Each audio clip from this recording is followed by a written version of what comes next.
I am Harvey, 70 years old, and a few weeks ago my son looked me in the eye and refused to pay $20 for my heart medication. He claimed his logistics company was bleeding cash. 4 hours later, I watched from the sidewalk as he handed his father-in-law the keys to a $90,000 luxury truck. I did not scream. I walked home and sliced my pills in half to survive the week. 3 days later, that same father-in-law banged on my apartment door, shoved a sealed envelope into my chest and told me to open it before my son arrived. What I saw inside made me cover my face and weep. Before I tell you how I burned my son's empire to the ground, let me know where you are watching from in the comments below. Hit like and subscribe if you have ever had to teach a hard lesson to someone who mistook your silence for weakness. That will be $20 out of pocket. Mr. Harvey, the pharmacist stated, sliding the small orange bottle across the counter. I reached into my worn leather wallet only to find 3 crumpled single-dollar bills. My pension check had been delayed by a banking error, leaving me entirely without funds for the weekend. I turned to my son, Jalen, who stood beside me checking emails on his phone. He wore a tailored navy suit that cost more than my first car. "Jalen, I am a bit short this week," I said, keeping my voice low to preserve some dignity in the crowded store. "Can you cover the copay for my heart pills?" Jalen locked his phone screen and sighed heavily. He looked at the pharmacist, then down at me with an expression of profound irritation. "Dad, I told you I cannot be your safety net right now," Jalen replied, his voice carrying down the pharmacy aisle. "My logistics firm has massive operational overhead this quarter. Monica and I are barely keeping our heads above water with the expansion. You need to manage your pension better." He did not reach for his wallet. He did not offer a compromise. He adjusted his silk tie and walked out the automatic glass doors, leaving me standing alone at the register. The humiliation burned in my chest, a tight, familiar ache that had nothing to do with my failing heart valves. I looked the pharmacist in the eye, pushed the bottle back across the counter, and walked out into the humid afternoon air. I had no medication, but I retained my pride. I walked the 3 miles to Jalen's gated suburban neighborhood later that afternoon. I needed to drop off the spare house keys he had aggressively asked me to return the day before. The heavy iron security gate was propped open for a landscaping crew. I stepped onto the pristine, manicured driveway and stopped dead in my tracks. A jet-black, heavy-duty luxury truck sat idling on the fresh pavement. The dealer tags were still bolted to the bumper. Jalen stood near the tailgate, holding a pair of gleaming silver keys. His white wife, Monica, stood beside him, clapping her hands and laughing with sheer delight. "Happy birthday, Mitchell," Jalen announced loudly, his voice echoing off the brick facade of their mansion. $90,000 of pure American muscle. You deserve it. Mitchell, Monica's father, reached out and took the keys. He was a retired mechanic wearing a faded denim jacket that contrasted sharply with the extravagant wealth surrounding him. He did not smile at the grand gesture. He looked past Jalen's shoulder and locked eyes directly with me standing on the sidewalk. My son had just claimed he was drowning in corporate overhead to avoid paying $20 for the pills that kept his father alive. Yet here he was handing over a $90,000 vehicle to buy the approval of his wealthy in-laws. Monica hugged Jalen tightly, completely oblivious to my presence. Mitchell kept his eyes fixed on me. He saw the brutal betrayal written on my face. He saw the empty pockets of my worn coat.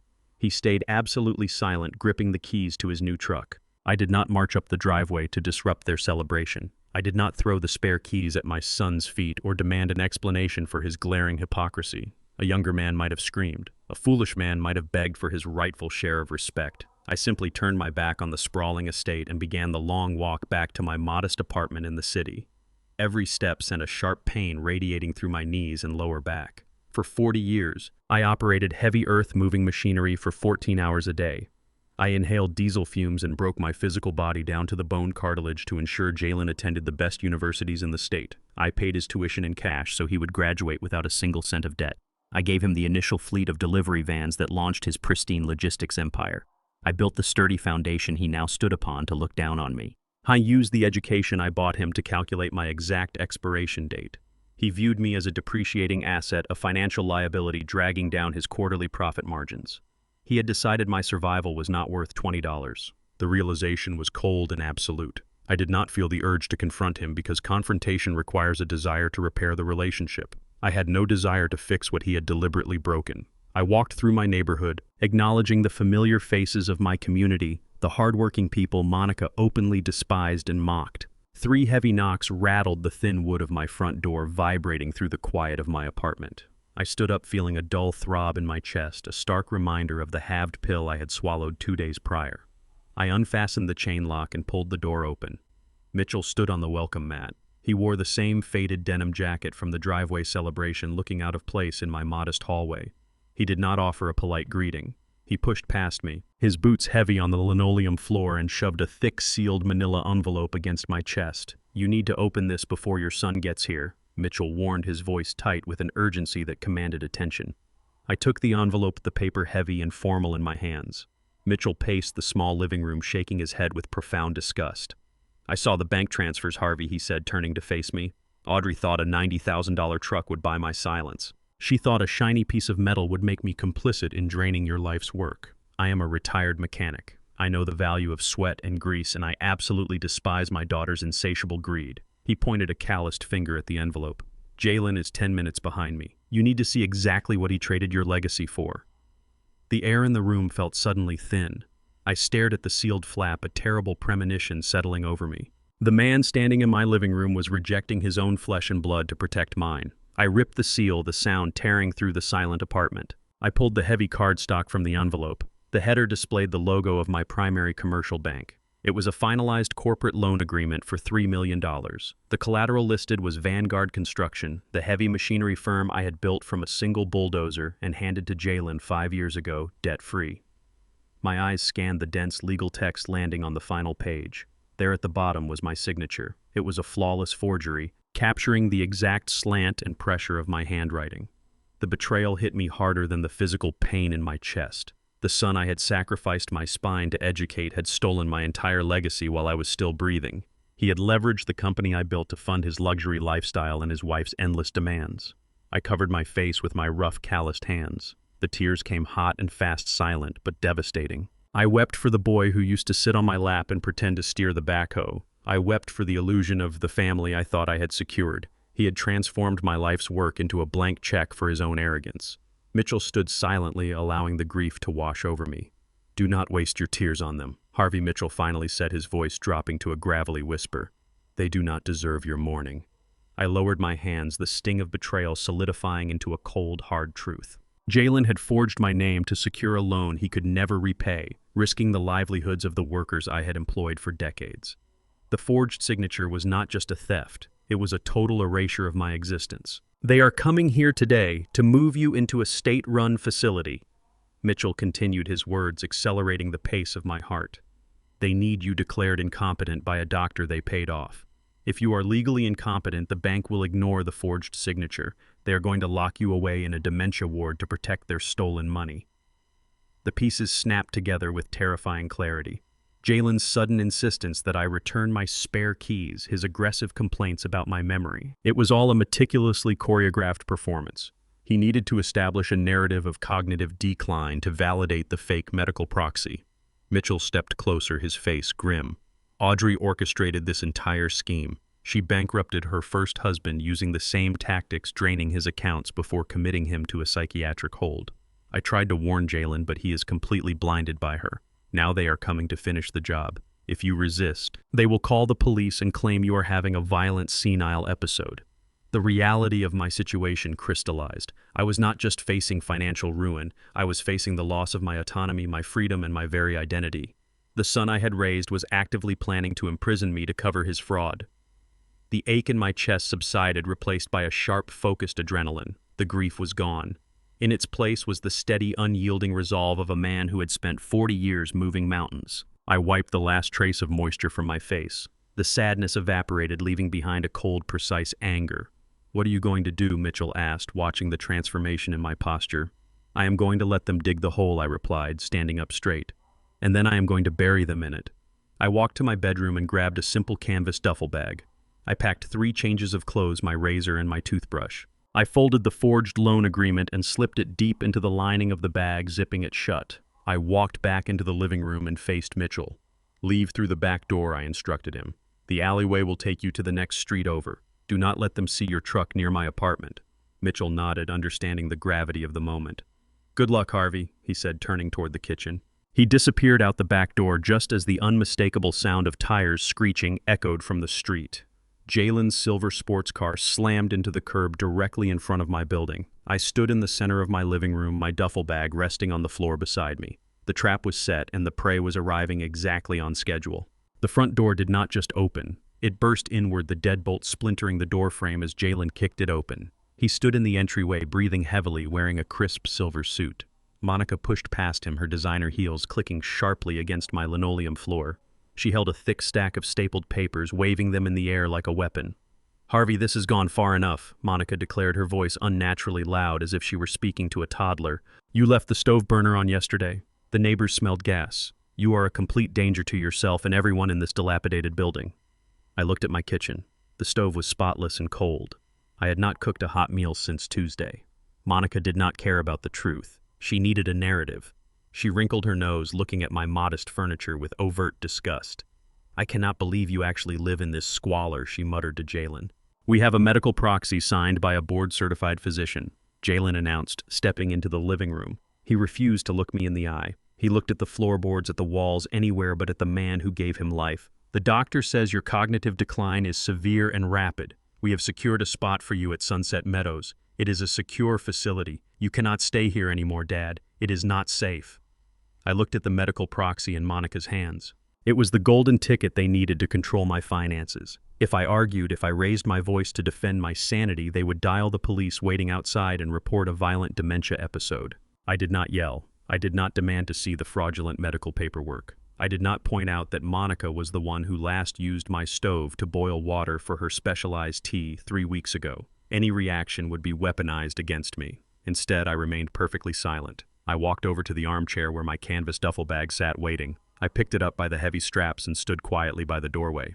Jalen exhaled a massive, shuddering breath. The tension completely drained from his shoulders. He had clearly spent the entire car ride preparing for a brutal physical altercation. He expected me to fight tooth and nail for my freedom.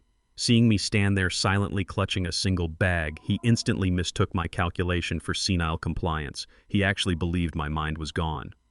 "Good," Jalen said, his voice dropping to a patronizingly gentle tone. "This is for the best, Dad. You will be comfortable there." "They have nurses around the clock." Monica smirked, victorious. She aggressively snatched my apartment keys from the hook by the door and dropped them into her expensive leather handbag. "We will have a crew come clear out this junk by the weekend," she told Jalen. "Let us just get him checked in so we can make our dinner reservations." I walked out of the apartment I had lived in for 2 decades. I did not look back. Jalen guided me by the elbow toward his silver sports car, treating me like a fragile piece of glass. I slid into the back seat. My hand rested on the duffel bag, feeling the stiff outline of the forged $3 million corporate loan document safely hidden inside the lining. The drive to the lockdown facility took 40 minutes.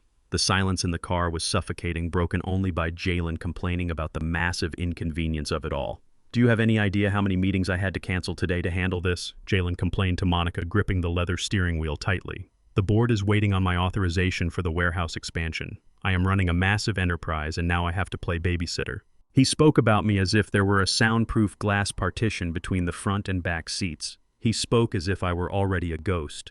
I looked out the tinted window at the passing city. 5 years ago, I sat in a sleek downtown boardroom. I signed a stack of legally binding transfer papers. I voluntarily handed Jalen the title of Chief Executive Officer of Vanguard Construction. I handed him a company with zero debt, a flawless reputation, and a massive fleet of paid-off machinery. I did it because I believed a father's ultimate duty was to elevate his son higher than he could ever reach himself.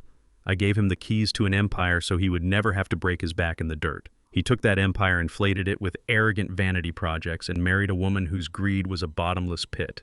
He drove the company into the ground, and when he ran out of cash, he decided to sell my freedom to balance his ledgers. I was complaining about his schedule while driving his father to a prison. I closed my eyes and regulated my breathing. I needed my heart to stay calm. The real work was about to begin. Sunset Meadows was positioned on the bleak industrial edge of the county limits. It was not a luxury retirement community. It was a concrete lockdown facility meant to warehouse the forgotten. We walked through the sliding double doors. The lobby smelled distinctly of industrial bleach and boiled cabbage. A bored nurse sat behind a high reception desk fortified with thick plexiglass. Jalen dropped my duffel bag on the floor. He practically shoved the fake medical proxy across the counter. "I am admitting my father," Harvey, Jalen told the nurse rapidly. "I have full medical and legal proxy. He needs to be placed in the secure ward immediately."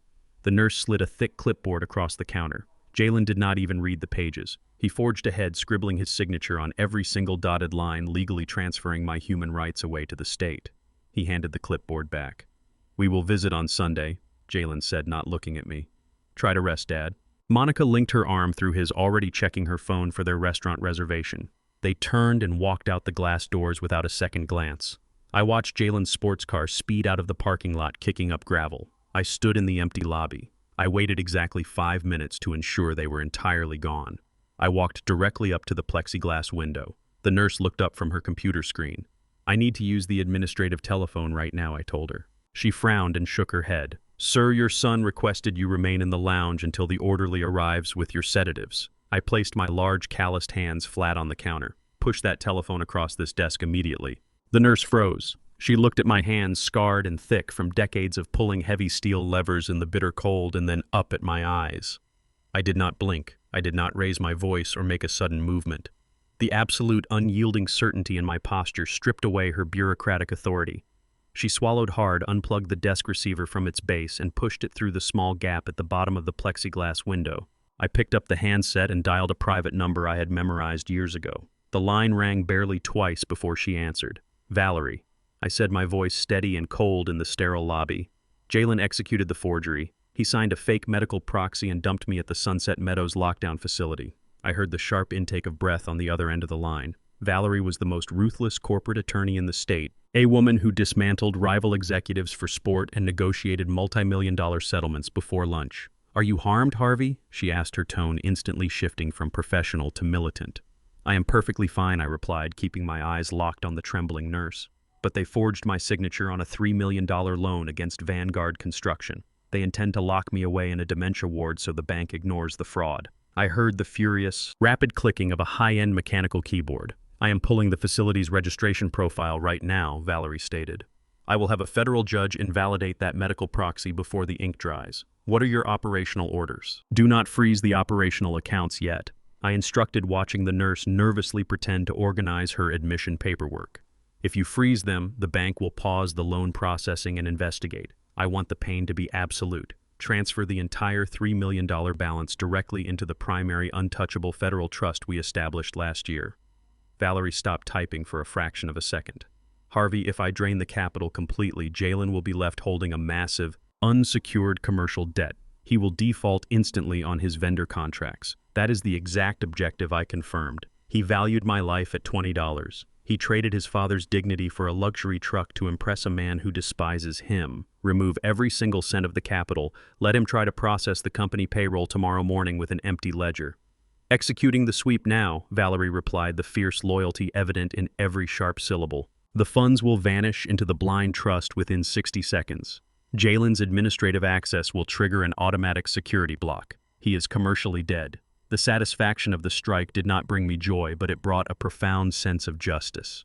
Jalen had treated my legacy like a personal piggy bank, confident that my advancing age made me a helpless spectator. He was about to learn that the man who built an empire from the dirt up knew exactly how to demolish the foundation. "The transfer is complete," Valerie announced, breaking the brief silence. "The trap is set. Now we secure your exit strategy." "I am faxing a federal injunction directly to the director of Sunset Meadows," Valerie continued, her voice sharp as broken glass. "I am outlining a massive kidnapping and unlawful detention lawsuit. They will not dare touch you." I looked at the heavy, outdated fax machine sitting on the back counter of the nurse's desk. "Stand by," I said. 30 seconds later, the machine whirred to life, spitting out 3 pages of dense legal threats printed on premium law firm letterhead. I snatched the warm pages from the output tray and slid them through the plexiglass gap.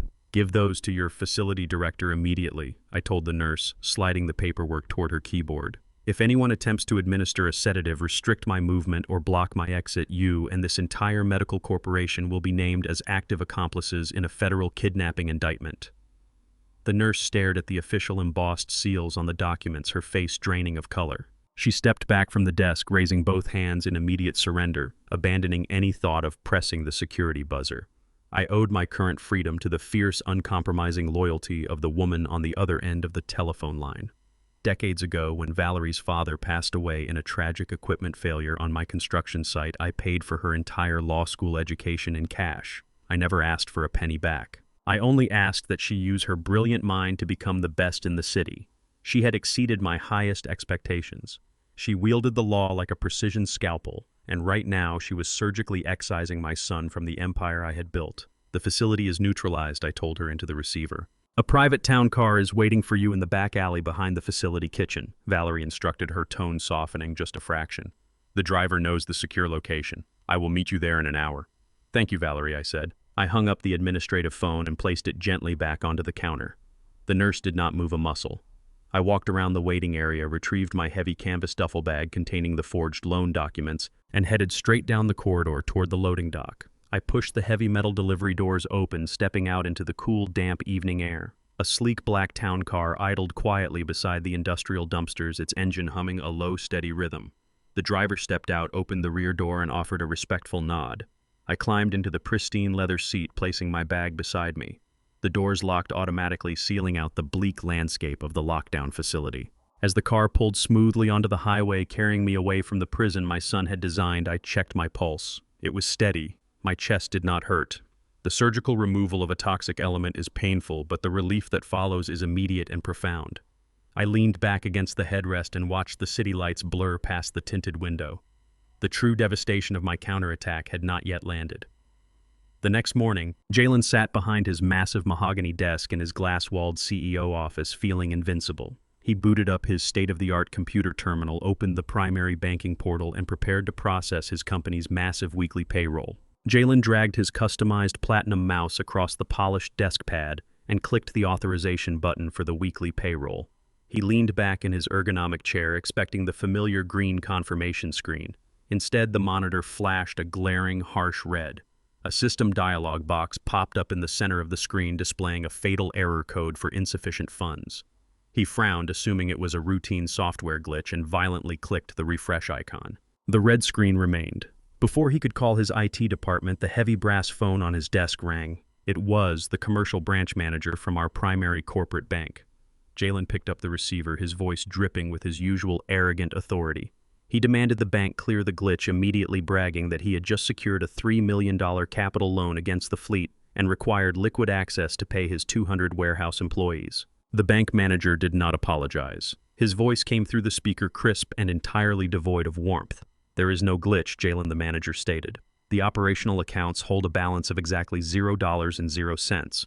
Furthermore, your administrative access has been permanently revoked." Jalen stood up, knocking his expensive espresso cup onto the carpet. He shouted into the receiver, demanding to know who authorized a total withdrawal without his signature as the chief executive officer. The manager replied with brutal efficiency. "The primary account holder. Harvey executed a federal blind trust sweep at midnight. You are locked out of the entire financial infrastructure." The line clicked dead. Jalen stared at the receiver in his hand. The massive influx of forged cash was gone, but the $3 million commercial debt remained anchored squarely to his name. Through the soundproof glass walls of his elevated office, Jalen watched the reality of the zero balance hit the warehouse floor. The foreman marched up the metal staircase, looking at his banking app. Down below, workers began checking their phones. The steady hum of the logistics hub ground to a halt. Forklifts were shut off and abandoned in the aisles. Heavy machinery operators dropped their clipboards. The strike materialized in a matter of seconds. Jalen watched his unpaid workforce turn their furious gazes up toward his glass suite. Before the foreman could even knock on the office door, Jalen's personal cell phone began vibrating violently against the mahogany desk. The caller ID displayed Monica's name. Jalen swiped the screen to answer, immediately assaulted by the sound of his wife screaming hysterically. She was standing in the middle of a high-end downtown boutique. She had just attempted to purchase a $5,000 designer handbag, only to have her exclusive black credit card declined in front of her wealthy socialite friends. "Fix this right now," Monica screeched through the speaker, her voice shrill with profound public humiliation. "The cashier actually cut my card in half in front of everyone." Jalen felt the blood drain from his face. The financial massacre was absolute and total. The company was dead in the water, and his personal accounts were vaporized. He realized instantly that the helpless, senile old man he had dumped at a lockdown facility was not helpless at all. I had orchestrated a complete corporate demolition overnight while he slept comfortably in his mansion. Jalen ignored the furious pounding on his glass office door. He abandoned his striking employees, grabbed his car keys, and sprinted down the emergency exit stairwell. He jumped into his silver sports car and tore out of the company parking lot, breaking every speed limit on the highway as he drove toward the Sunset Meadows lockdown facility. His mind raced with desperate, frantic plans.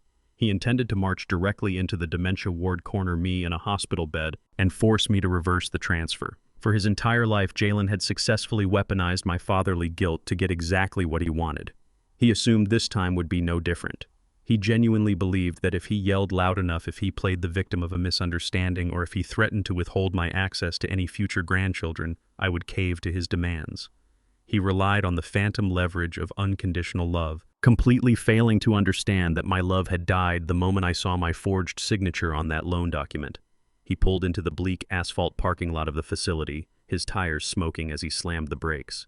He stormed through the sliding double doors, completely ignoring the protests of the receptionist. He demanded access to the secure ward, shoving past a young orderly holding a tray of medications. He marched down the sterile, bleach-smelling corridor, his eyes scanning the doors for the room number he had assigned to me just yesterday. He carried the absolute arrogance of a man who still believed he was in control. Jalen found the door and kicked it open, ready to unleash a torrent of verbal abuse and demands. He stepped into the room and stopped dead in his tracks. The space was entirely silent. The single twin bed was perfectly made, the stiff, cheap sheets untouched. The small laminate closet was completely empty. I was not there. He walked slowly toward the center of the room, his breath catching in his throat. Resting squarely on the middle of the thin pillow was a crisp, white envelope with his name printed on it. Jalen tore the flap open with shaking hands. He pulled out a formal legal document. It was a federal restraining order signed by a district judge at dawn, legally barring Jalen from coming within 500 feet of me or my assets. Clipped behind the thick legal paper was a grainy photocopy. It was the pharmacy receipt for $20 from 4 days ago. Across the bottom of the receipt, written in my steady, deliberate handwriting, was a simple message. I cut my pills in half. Now I have cut your funding entirely. Jalen stared at the note, the crushing weight of his colossal miscalculation finally dropping onto his shoulders. He had traded an empire for a luxury truck. As he stood trembling in the empty hospital room, his cell phone rang again. It was Monica. She was hyperventilating, screaming over the loud, rhythmic grinding of heavy diesel engines in the background. Tow trucks had just arrived at their gated estate. Jalen tore through the affluent, tree-lined streets of his gated community, his tires squealing as he took the final corner toward his sprawling estate. The frantic screaming from his cell phone had not prepared him for the visual reality of his financial collapse. Blocking his pristine brick driveway were two massive, heavy-duty tow trucks. Their diesel engines rumbled loudly, shattering the quiet, sterile perfection of the neighborhood. The amber warning lights flashed rhythmically, casting harsh shadows across the meticulously manicured lawn. The repo men were already at work securing heavy steel chains to the front axle of the jet-black luxury truck Jalen had purchased just days ago. Jalen slammed his car into park on the street and sprinted toward the driveway. He demanded the men stop, invoking his title as the chief executive officer of a multi-million-dollar logistics empire. The lead repo agent simply handed Jalen a laminated document. The financial reality of Jalen's arrogance was printed in bold black ink. He had not purchased the $90,000 truck with cash. He had secured the vehicle using a line of credit directly tied to the company's operational accounts. When I drained the entire $3 million balance into an untouchable federal trust at midnight, the corporate accounts flatlined. The bank's automated risk management software instantly flagged the massive deficit. The commercial lender immediately called in the debt on all newly acquired collateral to mitigate their losses. Jalen's access to credit was completely vaporized. He stood on the pavement holding the repossession order, watching the repo men tighten the winch. The truck was being dragged onto the flatbed, completely out of his control. His empire was unraveling at lightning speed, and he was entirely powerless to stop the machinery in motion. Monica was putting on a spectacular, humiliating show on the front lawn. She wore a silk designer robe, her face twisted in a mask of absolute unhinged fury. She screamed at the tow truck drivers, threatening them with massive lawsuits and criminal trespassing charges. She waved her phone in the air, loudly declaring that she had the police chief on speed dial. The repo men completely ignored her hysterics, continuing to secure the heavy chains around the tires. Monica turned her venomous rage toward Jalen as he stood frozen in the driveway. She marched up to him and shoved a perfectly manicured finger into his chest. "Fix this right now," Monica demanded, her voice shrill enough to draw the neighbors out onto their porches. "Write them a check from your personal account. Pay them whatever they want. They are making a scene in front of the entire neighborhood." Jalen looked at his wife, the woman whose endless appetite for luxury had driven him to betray his own blood. He opened his mouth to lie, to promise her he would make a quick phone call and resolve the banking error. But the lie died in his throat. He looked at the repo order in his hand and then at Monica's furious, expectant face. "I cannot write a check," Jalen admitted, his voice cracking under the weight of his total failure. "The money is entirely gone. My father emptied the corporate accounts into a federal trust. I am completely locked out of the financial infrastructure. I am bankrupt, Monica. We have absolutely nothing left." Monica stopped screaming. She stared at Jalen as if he had just morphed into a disgusting insect. The realization that her endless stream of wealth had dried up instantly extinguished her fake affection. While Monica processed the devastating reality of their sudden poverty, Mitchell sat comfortably in a wicker chair on the expansive wraparound porch. He held a ceramic mug of black coffee, watching the chaotic scene unfold with the calm detachment of a man watching a predictable television show. He did not look upset that his expensive birthday present was currently being hoisted onto a flatbed tow truck. In fact, he looked profoundly relieved. Mitchell stood up, walked slowly down the porch steps, and approached the lead repo agent. He reached into the pocket of his faded denim jacket, pulled out the gleaming silver keys, and casually tossed them directly to the driver. "Take it away, boys," Mitchell said smoothly. "It is way too flashy for me anyway." Jalen stared at his father-in-law in utter disbelief.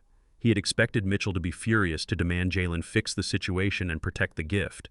Instead, Mitchell turned to face Jalen, his expression hardening into cold working-class pragmatism. "I told you Monica was a parasite the day you met her," Mitchell stated, stepping closer to Jalen.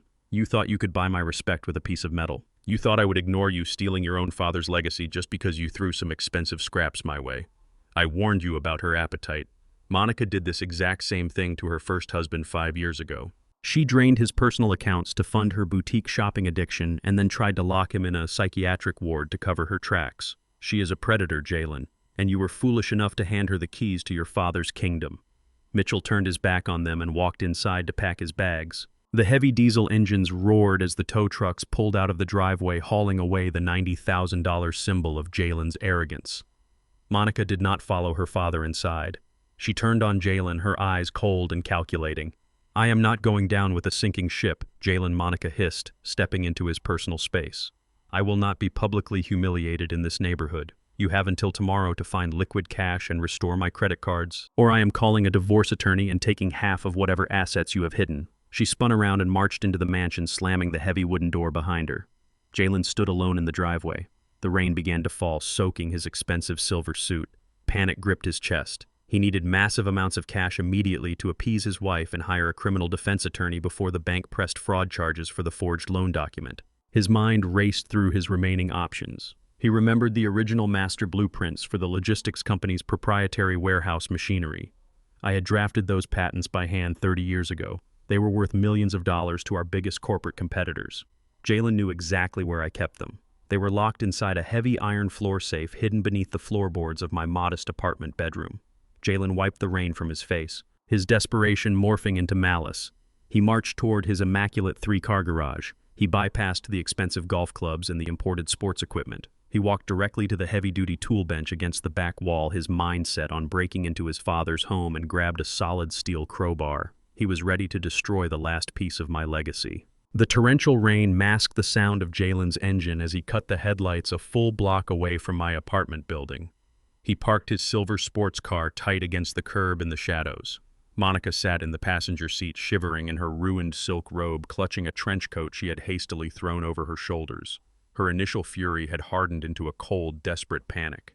The blueprints to Vanguard Construction's proprietary machinery were their absolute last lifeline. Selling those original designs to a corporate rival would yield millions in untraceable cash. Jalen stepped out into the downpour, gripping the heavy steel crowbar he had retrieved from his immaculate garage. He pulled his hood up and signaled for Monica to follow. They moved like thieves through the neighborhood they both openly despised. They bypassed the streetlights sticking to the narrow, muddy alleyway behind my building. My apartment was dark and completely silent.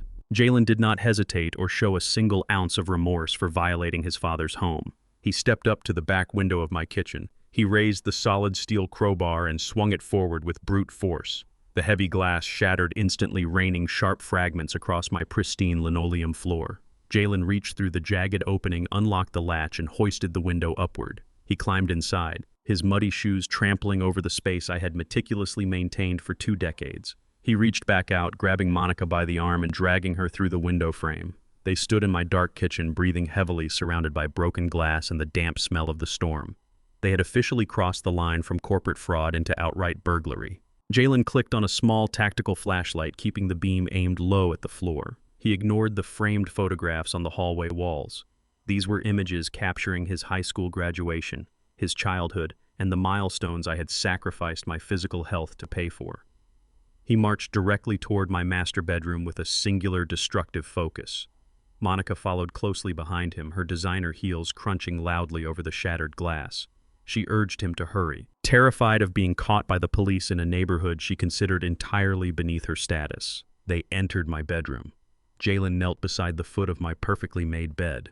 He ran his hand over the polished oak floorboards. I had installed that hardwood myself, spending countless weekends ensuring every single plank fit perfectly. Jalen jammed the sharp wedged end of the crowbar into the tight seam between the planks. He threw his entire body weight backward. The wood splintered with a violent, agonizing crack. He ripped the boards away piece by piece, tossing the shattered fragments over his shoulder. He destroyed my sanctuary without a second thought. Monica dropped to her knees in the dust, her manicured hands tearing at the underlying insulation. Her greed erased any remaining trace of her high society refinement. Beneath the ruined floorboards sat the heavy, reinforced iron of my hidden floor safe. The dark metal surface was cold and formidable. Jalen tossed the crowbar aside and wiped the sweat from his forehead. He stared down at the dial, his heart hammering against his ribs. The fortune they desperately needed to save their fraudulent lifestyle was supposedly locked right in front of them, protected only by a 4-digit combination. Jalen placed his trembling fingers on the cold brass dial. He knew the combination perfectly. I had given it to him 5 years ago on the exact day I signed over the logistics company. We had stood in this very bedroom. I had shown him the safe containing the master blueprints, telling him it was the absolute heart of the empire he was inheriting. I told him to protect those designs with his life. He had nodded, smiled, and promised to honor my legacy forever. Now, he was turning the tumbler like a common thief in the night, intent on fencing my intellectual property to the highest bidder to save his own skin. He spun the dial right then left, entering the sequence with frantic precision. The heavy internal tumblers aligned with a definitive metallic click. Jalen grabbed the thick iron handle and pulled upward with all his remaining strength. The heavy door groaned loudly as it swung open, revealing the deep, dark cavity of the floor safe. Monica leaned forward over his shoulder. Her eyes were wide with ravenous anticipation, her breath catching in her throat as she waited for the payoff.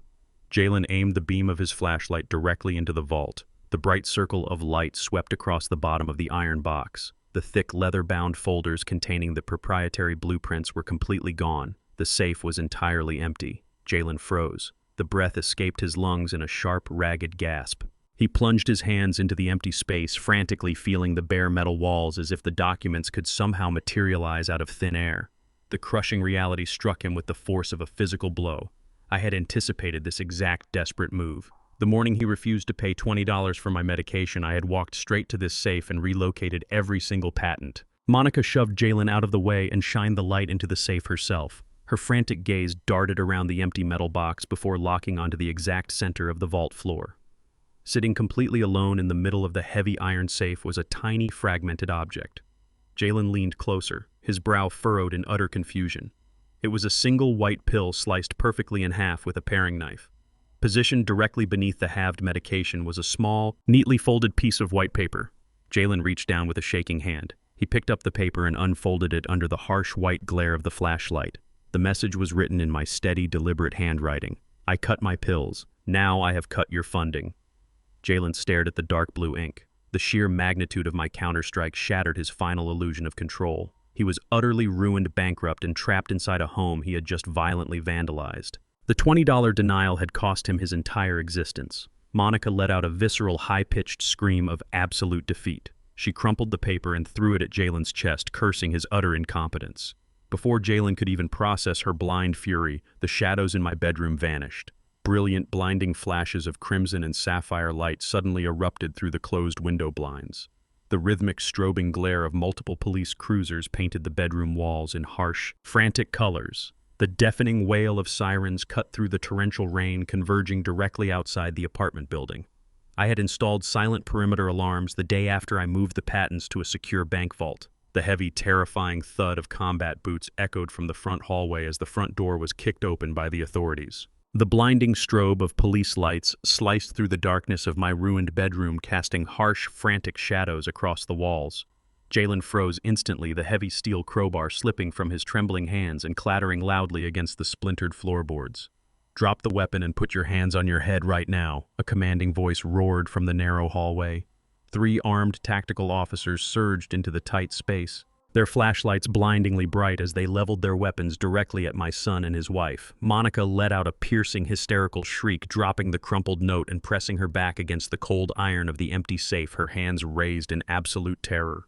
Jalen, however, tried to rely on the one thing that had always shielded him from consequences, his unearned arrogance. He stood up straight, brushing the drywall dust from his ruined silver suit, and stubbornly raised his chin. "Do you have any idea who you are pointing those guns at?" Jalen demanded, his voice projecting a false, desperate authority. "I am the chief executive officer of Vanguard Construction. This is my father's apartment. I am his sole heir, and I have full medical and legal proxy over his estate. We have every right to be inside this property. Lower your weapons immediately before I call the mayor and have your badges stripped." The lead officer did not lower his weapon. He did not flinch at the mention of the mayor or the logistics empire Jalen no longer controlled. Instead, he kicked the crowbar across the room and forced Jalen aggressively against the wall. "You shattered a window, ripped up hardwood floors, and triggered a silent federal perimeter alarm," the officer stated coldly, snapping heavy steel handcuffs around Jalen's wrists. "You are not a homeowner. You are a trespasser." I stepped through the shattered frame of my back kitchen window, my heavy boots crushing the glass scattered across the linoleum. Valerie walked purposefully beside me, her sleek charcoal trench coat completely immaculate despite the torrential rain pouring outside. The police captain flanked us, holding a thick waterproof tactical folder tightly against his chest. We walked slowly down the hallway and stepped into my devastated bedroom. Jalen's eyes widened in sheer, adulterated horror as he saw me standing there perfectly lucid and entirely free from the lockdown facility he had dumped me in just yesterday morning. "Dad, tell them to take these cuffs off right now." Jalen shouted, his voice cracking with panic as he struggled against the tactical officers holding him against the drywall. "Tell them I am your son and I have your permission to access the floor safe." I looked at the splintered wood, the ruined insulation, and the desperate, pathetic man writhing against the wall. I did not say a single word. Valerie stepped forward, her heels clicking sharply against the exposed subfloor. She completely ignored Jalen's shouting and handed the heavy tactical folder directly to the police captain. "Captain, as we discussed on the phone, these are the certified property deeds and the immediate injunctions," Valerie stated, her voice slicing through the chaotic room with surgical precision. "My client Harvey does not recognize these intruders. They broke into this premises with malicious intent to steal proprietary intellectual property that was secured off-site days ago." Monica began to hyperventilate, the reality of the cold steel biting into her wrists, finally shattering her delusion of superiority. "You cannot arrest us for this," she sobbed, looking frantically between the armed officers and me. "We are family. This is a simple family dispute over a private residence." Valerie turned her sharp, calculating gaze toward Monica. "This is not a family dispute, and this building is certainly no longer a private residence." Valerie corrected, her tone utterly devoid of any sympathy. "A week ago, immediately after Jalen aggressively refused to pay for his father's heart medication, Harvey executed a quiet, brilliant legal maneuver. He sold this entire building, including this specific apartment, directly to the National Urban Historical Preservation Trust." Monica stopped crying instantly. Jalen went entirely rigid against the drywall, the color draining completely from his face as the sheer magnitude of his miscalculation finally dawned on him. "You are not standing in your father's apartment," Valerie continued, tapping the certified document now resting in the captain's hands. "You used a steel crowbar to shatter a window and destroy the foundation of a federally protected historical landmark. The silent alarm you triggered was wired directly to a federal dispatch center, not a local security company." The police captain nodded, securing the paperwork inside his jacket. "Breaking and entering a private residence is a standard state felony," the captain explained, pulling Jalen forcefully away from the wall. "But the willful destruction of a federal heritage property carries mandatory minimum sentencing. You are looking at a decade behind bars before we even begin to address the massive corporate fraud warrants currently processing at the district attorney's office." Jalen looked at me, his arrogant facade completely pulverized into dust. He finally realized I had not just moved the blueprints. I had transformed the very ground beneath his feet into a devastating legal snare. I had handed him the shovel, and he had eagerly dug his own federal grave. "Take them out of my sight," I told the captain quietly. The tactical officers dragged Jalen and Monica aggressively through the apartment, marching them out the front door and into the pouring rain. The flashing police lights had drawn my neighbors out onto their front porches despite the storm. The same hardworking blue-collar people Monica had openly mocked earlier that day, now stood shoulder to shoulder watching silently as the supposed logistics executive and his high society wife were paraded across the muddy lawn in heavy steel handcuffs. Jalen hung his head low, the absolute public humiliation burning away whatever tiny fraction remained of his pride. They were shoved roughly into the back of separate squad cars and transported directly to the downtown precinct. I did not follow them. I stayed behind with Valerie to secure the broken window. 2 hours later, inside the cold concrete holding cell at the precinct, the ultimate fracture in their marriage occurred. Monica was granted a single phone call. She did not call a defense attorney to help her husband. She called a discreet bail bondsman she had kept on retainer since her first disastrous marriage ended in bankruptcy. She used a hidden, untraceable emergency cash reserve she had buried in a private safety deposit box to secure her own immediate release. Jalen stood gripping the iron bars of his cell, watching in stunned silence as the precinct guard unlocked Monica's cuffs. She signed her release paperwork at the front desk, picked up her ruined designer coat, and walked out the heavy glass doors without looking back a single time. She abandoned him to rot in a concrete box while she formulated an exit strategy. Jalen sat down heavily on the metal bench, listening to the heavy steel door slam shut. His confiscated phone suddenly lit up with a furious message. Monica did not waste a single second mourning the rapid collapse of her marriage or the undeniable fact that she had abandoned her husband in a cold concrete holding cell. Her only concern was salvaging her high society reputation and finding a new source of untraceable income. That very evening, she proceeded with hosting a massive upscale charity gala she had organized months in advance at the most exclusive luxury hotel in the downtown district. The grand ballroom was dripping with expensive crystal chandeliers and massive imported floral arrangements designed specifically to dazzle the city's wealthiest venture capitalists. Monica moved through the dense crowd of elite investors wearing a stunning emerald gown paid for directly by the company accounts she had helped drain. She held a glass of premium champagne, flashing her perfect, highly practiced smile at anyone carrying a thick checkbook. When the wealthy donors politely asked where the logistics chief executive officer was, Monica lied smoothly without missing a single beat. She told them Jalen was on an emergency international business trip securing a massive expansion deal in Europe. She spun a brilliant web of deceit, painting a picture of unparalleled corporate success while actively soliciting enormous donations to save her rapidly sinking lifestyle. She needed fresh capital immediately to maintain her grand illusion of extreme wealth. The guests nodded in deep admiration, raising their crystal glasses to toast a man currently sleeping on a rigid metal bench in a county jail. Monica thrived in the absolute center of the attention, convinced she had successfully outrun the consequences of her greed. She believed her carefully constructed reality was bulletproof as long as she kept smiling and collecting the checks. The heavy mahogany doors of the grand ballroom swung wide open, hitting the solid brass stoppers with a loud, authoritative thud. The soft jazz music playing from the live string quartet seemed to falter as all eyes turned immediately toward the main entrance. I walked into the dazzling room wearing an impeccable, perfectly tailored black tuxedo I had purchased specifically for this exact moment. I stood tall, my shoulders squared, entirely unbothered by the judgmental stares of the city elite. Valerie flanked me firmly on my right, looking utterly lethal in a sharp designer suit holding her signature leather briefcase. The lively chatter of the wealthy investors evaporated into an uncomfortable, suffocating silence. Monica froze in the middle of an elegant toast, the champagne glass trembling violently in her manicured hand as all the color drained completely from her face.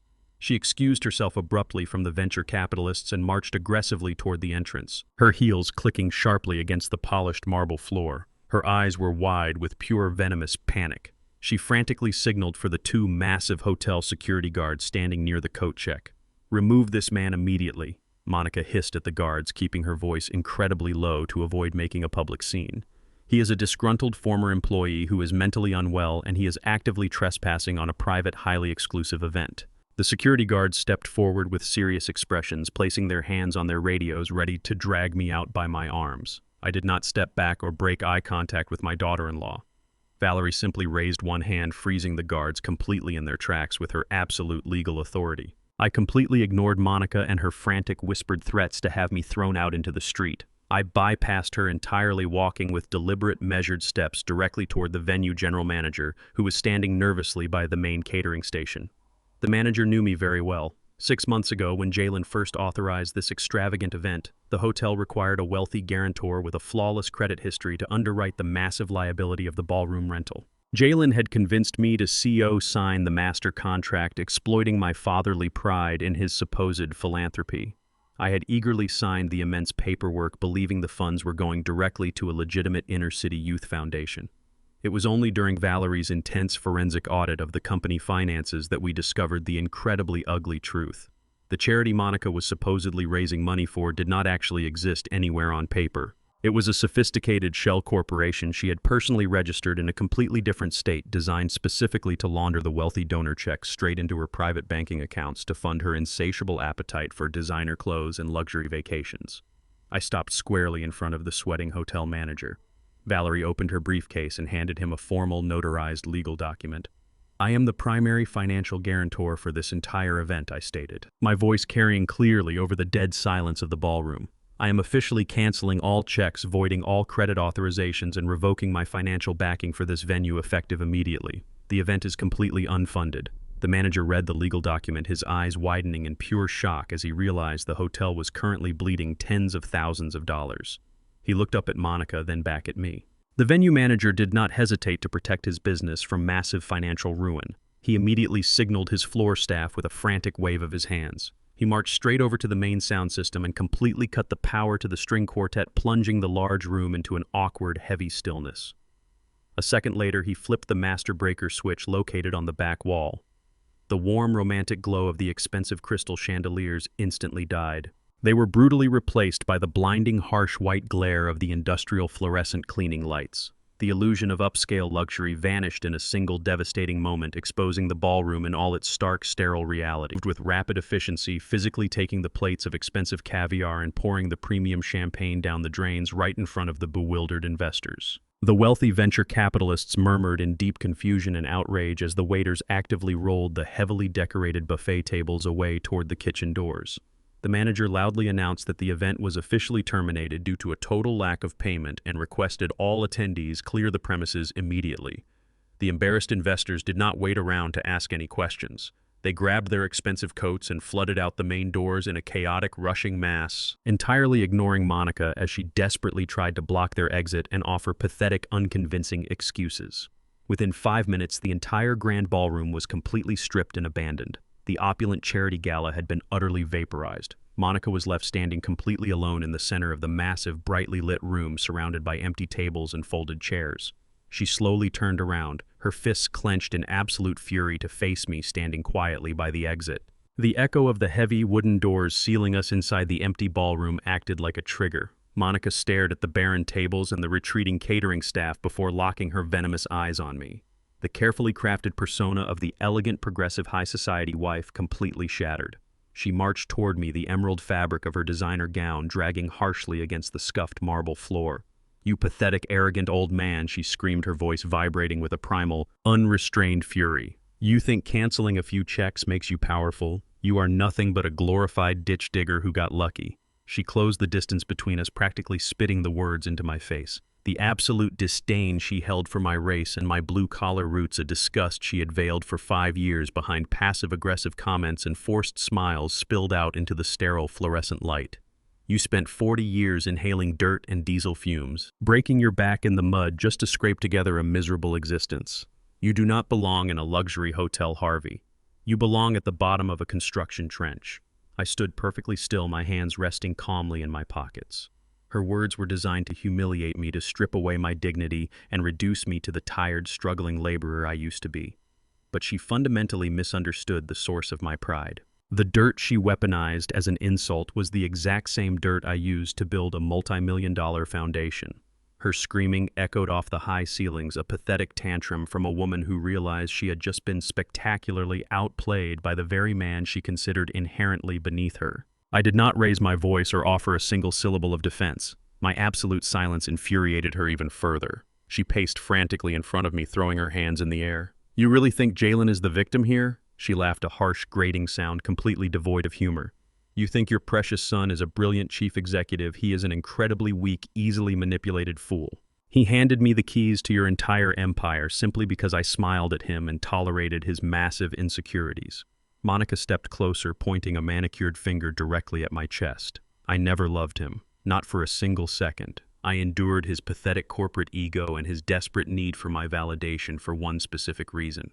I married Jalen to bleed your legacy completely dry. She paced back and forth, openly gloating about her master plan with the absolute confidence of a predator admiring a fresh kill. I was going to drain every single cent from the operational accounts, sell the original master blueprints to the highest bidder, and leave your son with millions in debt.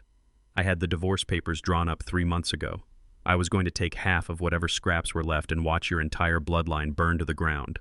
She tilted her head, her eyes flashing with pure malice. You may have frozen the bank accounts, Harvey, but I still destroyed your family. Jalen will never recover from this. He will spend the rest of his life knowing he traded his father for a woman who absolutely despised him.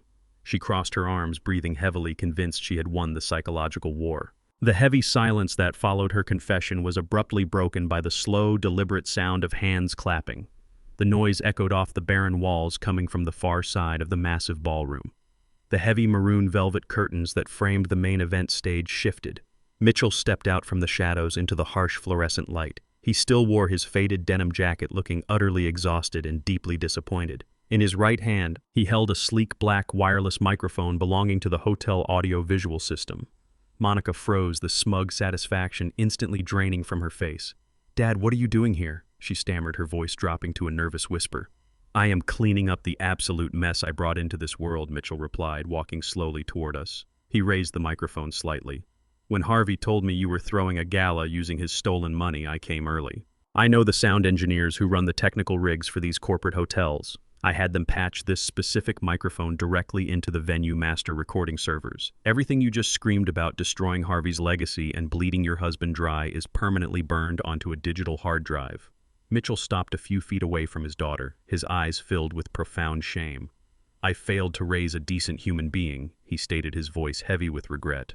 "I watched you bankrupt your first husband and I stayed quiet. I thought you would eventually find a moral compass. But you are rotten to the very core, Monica.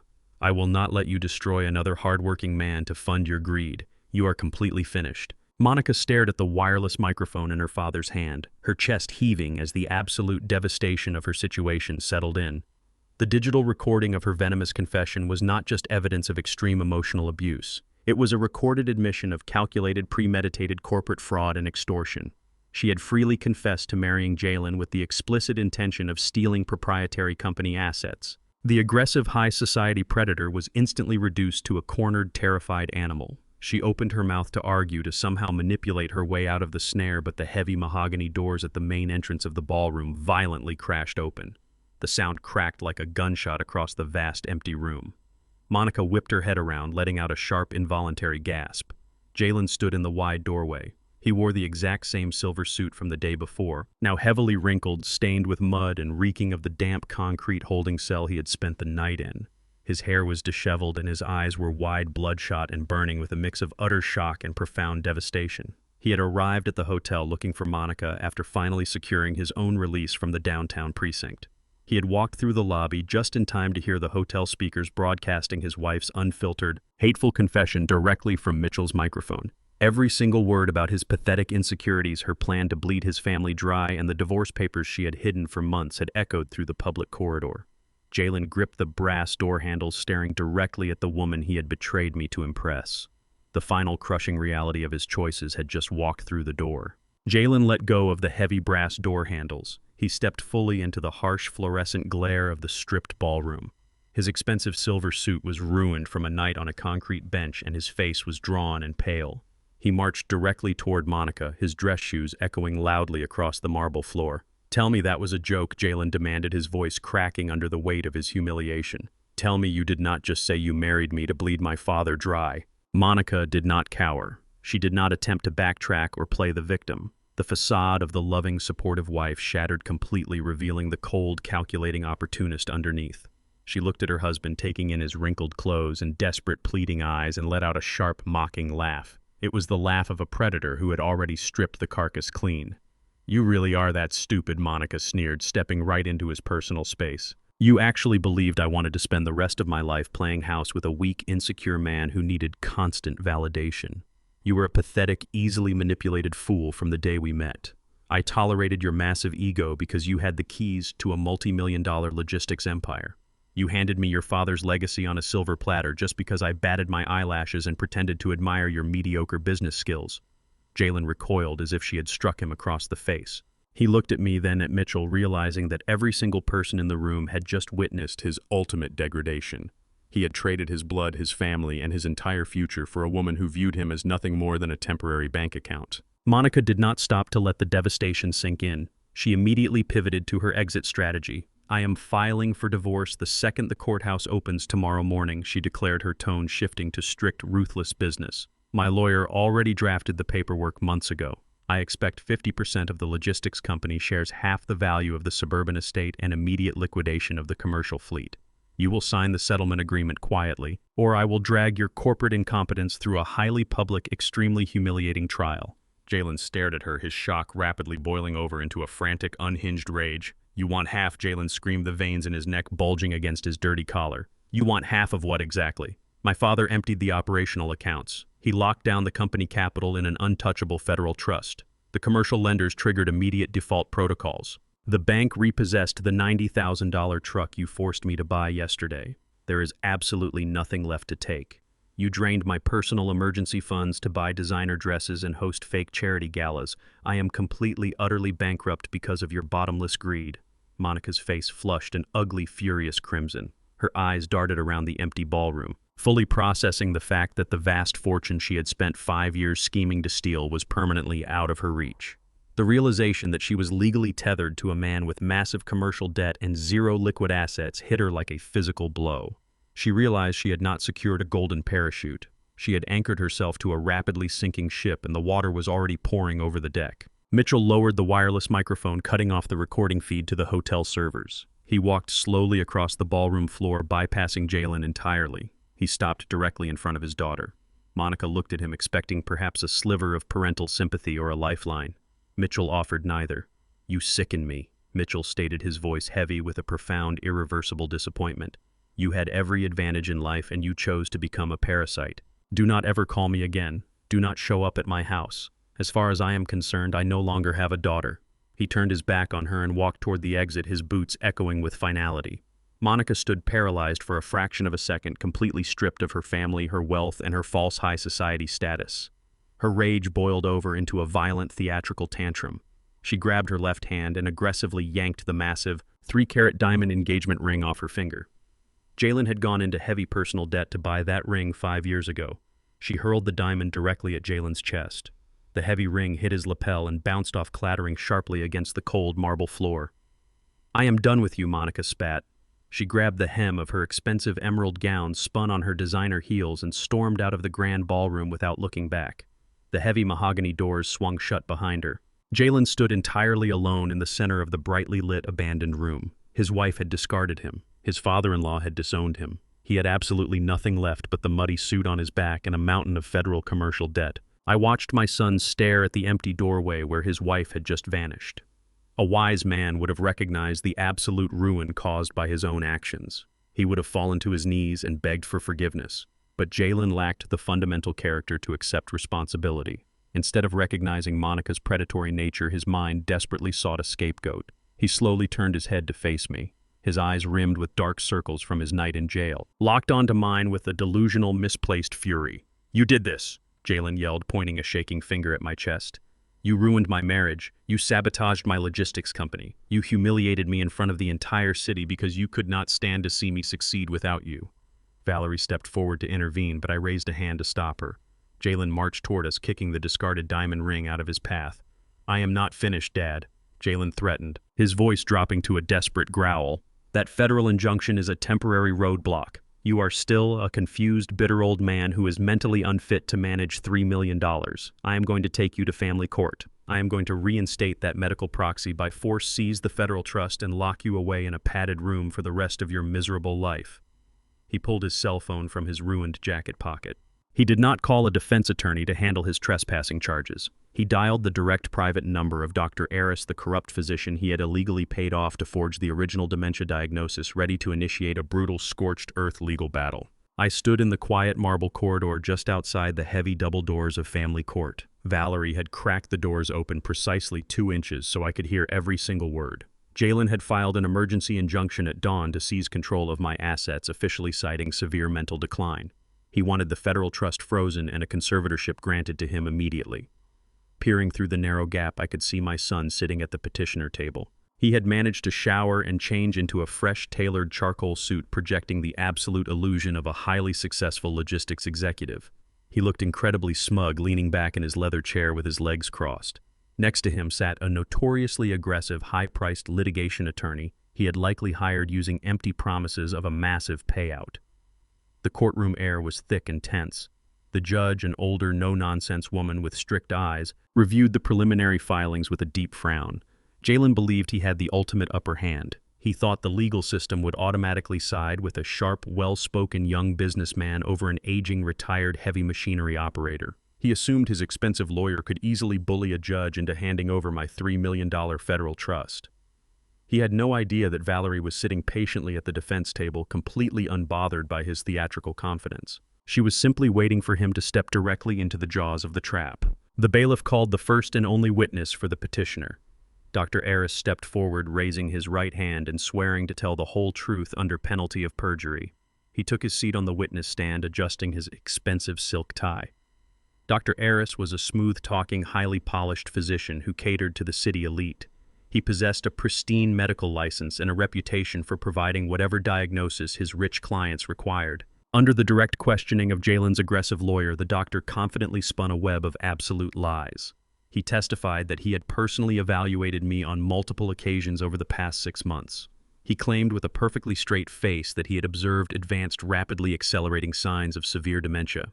He described fabricated instances of my supposed erratic behavior, stating I suffered from dangerous delusions and memory loss. Dr. Aris concluded his testimony by declaring me entirely unfit to manage my own finances, let alone a complex $3 million federal trust. He urged the judge to grant Jalen immediate medical and financial proxy for my own safety. Jalen nodded solemnly from his table, playing the role of the deeply concerned son to absolute perfection. It was a masterful, sickening performance. They were actively attempting to execute a legal lobotomy, stripping away my human rights and my dignity based entirely on purchased perjury. I gripped the brass handle of the corridor door, my heart beating with steady, controlled anger. I waited for Valerie to dismantle the illusion. The judge turned her attention to the defense table. She asked Valerie if she wished to cross-examine the medical expert. Valerie stood up, smoothing the front of her sharp blazer. She did not bring a stack of medical journals or cognitive tests to the podium. She did not ask a single question about my supposed mental state or the fabricated symptoms Dr. Aris had just described.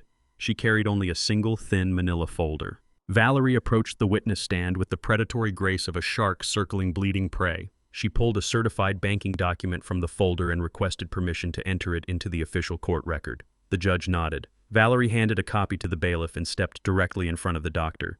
She asked Dr. Aris to confirm his private clinic routing number.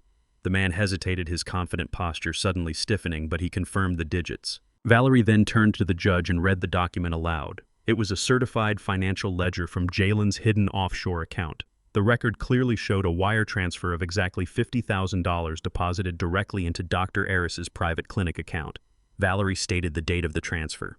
It had cleared exactly 3 days prior, perfectly aligning with the creation of the fraudulent medical proxy Jalen had used to lock me in the lockdown facility.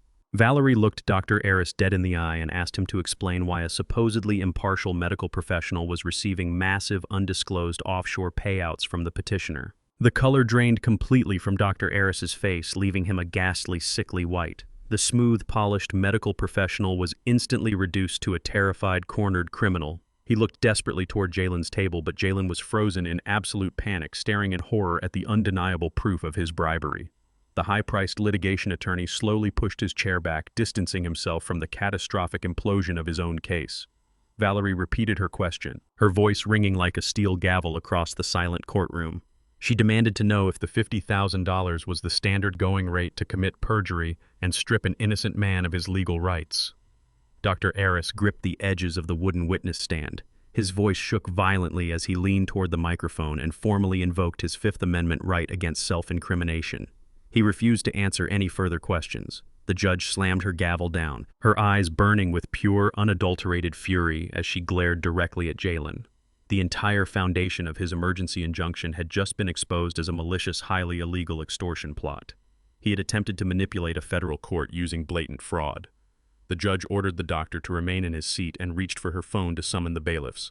I knew my moment had finally arrived. I pushed the heavy mahogany doors wide open. I stepped into the tense, breathless courtroom with my head held high, flanked by three of the most distinguished board-certified psychiatrists in the entire state. The collective gasp in the courtroom was audible. I walked directly to the defense table and took my seat next to Valerie. She did not even glance at my son. She immediately called our first witness to the stand. Over the next 2 hours, the legal demolition of Jalen's entire narrative was absolute. Valerie called each of my 3 independent psychiatrists to testify one by one. These were not luxury clinic doctors who forged papers for a quick payday. They were the leading neurological specialists from the most prestigious research hospitals in the country.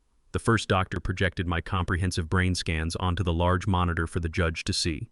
He pointed out the flawless density of my cerebral cortex, confirming the absolute absence of any degenerative disease. The second specialist walked the court through the results of my intensive cognitive stress tests. I had scored in the 99th percentile for my age bracket, demonstrating a sharper working memory and reasoning capacity than men half my age. The third psychiatrist played audio clips from hours of rigorous recorded interviews we had conducted over the past week. My voice echoed through the courtroom, clear, precise, and undeniably lucid, as I recounted decades of complex logistical data from my construction company without missing a single detail. Jalen sank lower into his expensive leather chair with every passing minute. His entire strategy relied on painting me as a fragile, confused old man who needed to be locked away for his own good. Instead, he was forced to sit in silence while 3 brilliant medical minds systematically proved that I was not only perfectly sane but entirely capable of outsmarting him at every conceivable turn. Valerie was not satisfied with simply proving my competence. She intended to completely obliterate the opposition. She handed my lead psychiatrist the fabricated medical report Jalen had submitted to the court. The specialist adjusted his glasses and began to dissect Dr. Aris's fraudulent claims page by page. He pointed out glaring elementary medical inconsistencies that a first-year medical student would easily catch. The report listed symptoms of late-stage dementia, but prescribed medications that would cause fatal interactions if actually administered.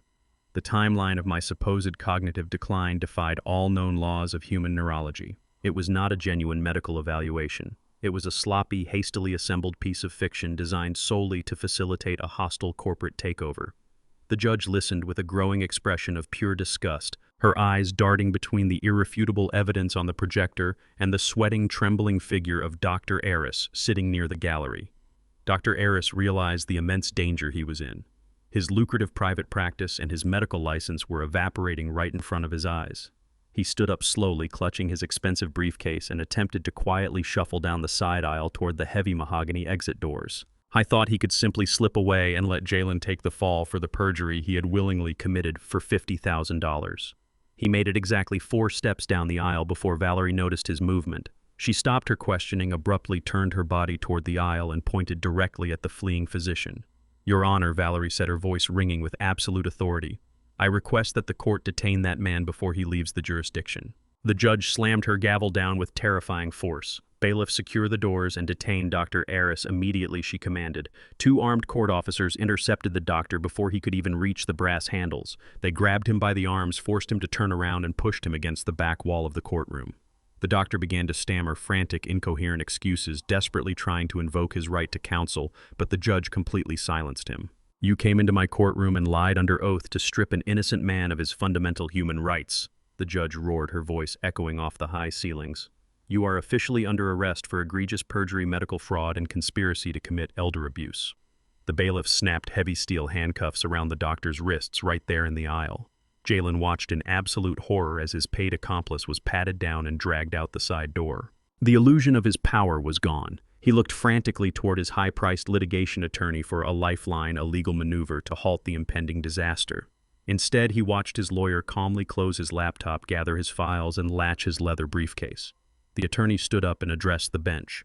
"Your Honor, due to an irreconcilable conflict of interest regarding falsified evidence provided by my client, I must immediately withdraw as his legal counsel." The lawyer did not even look at Jalen. He turned and walked briskly out of the courtroom, leaving my son entirely alone at the petitioner table. Jalen was completely exposed, bankrupt, and abandoned by everyone he had tried to buy. The judge turned her fierce gaze back toward the empty defense table where Jalen sat trembling. "This entire proceeding is an absolute disgrace to the legal system," she stated, her tone dripping with contempt. "The emergency injunction is denied with extreme prejudice. The fraudulent medical proxy is completely invalidated and permanently stricken from the record. Harvey is legally confirmed to be in full possession of his mental faculties, and his competency is cemented without question." Jalen dropped his head into his hands, his broad shoulders shaking. He had gambled his entire existence on a fabricated medical crisis and lost everything. He was now an unemployed, heavily indebted fraudster sitting alone in a federal courtroom. I looked at the boy I had raised. I felt no pity. He had chosen the path of pure greed and cruelty. I had simply paved the road to its logical conclusion. The judge gathered her papers, preparing to officially dismiss the hearing and close the session. The battle over my mental state was completely won, but the war regarding my stolen legacy was far from over. Valerie was not finished. She stood up from our table, picking up the thick manila envelope containing the $3 million corporate loan agreement Jalen had used to steal my company equity. She walked back to the center podium, her posture radiating absolute lethality. "Excuse me, Your Honor," Valerie said, stopping the judge from striking her gavel. "Before you close this session, the defense formally requests the court review one final critical piece of evidence regarding the petitioner's recent banking activities." Valerie did not wait for the judge to formally reopen the floor. She walked directly to the elevated bench, the heavy manila envelope gripped firmly in her hand. She extracted the finalized $3 million corporate loan agreement and laid it flat on the polished mahogany surface. "Your Honor," Valerie said, her voice echoing in the stunned silence of the courtroom. "The petitioner did not file for this emergency conservatorship out of a sudden fabricated concern for my client's health.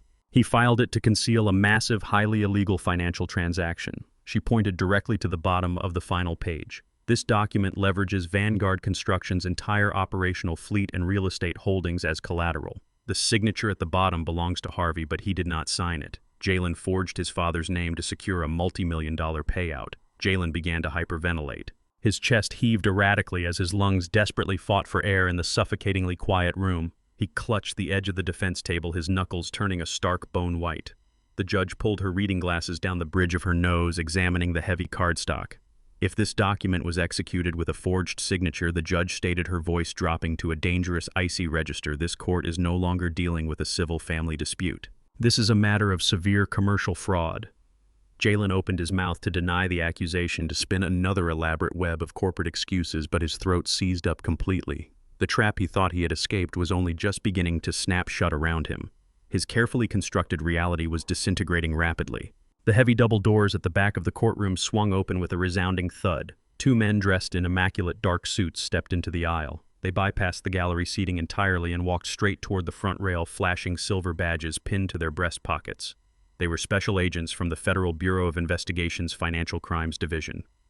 Jalen stared at the approaching agents, the last remaining drops of color draining from his face. "Your Honor." Valerie continued, seamlessly incorporating the new arrivals into her lethal presentation. "The morning my client escaped the unlawful detention facility his son placed him in, I did not just file a civil injunction. I submitted a certified copy of this exact loan agreement directly to the Federal Fraud Division. The bank transfer utilized interstate commerce wires, elevating this forgery to a federal offense." The lead agent stepped up to the bench and handed the judge a sealed forensic file. "We expedited the preliminary review due to the magnitude of the stolen capital." The agent stated, his tone strictly business. "The receiving offshore accounts tied to the petitioner have already been flagged for gross irregularities." Jalen looked wildly around the room. The local family court he thought he could easily manipulate had transformed into a federal staging ground. He had assumed I would be too scared, too confused, or too slow to retaliate. He never calculated that a retired machinery operator would employ a legal strike force to annihilate his criminal operation within 48 hours. The walls of the courtroom felt like they were physically closing in on him. His breath came in short, ragged gasps as the magnitude of his failure settled over his shoulders. The judge gestured to a woman sitting quietly in the front row of the gallery. She was a court-appointed forensic document examiner brought in specifically at Valerie's urgent request earlier that morning.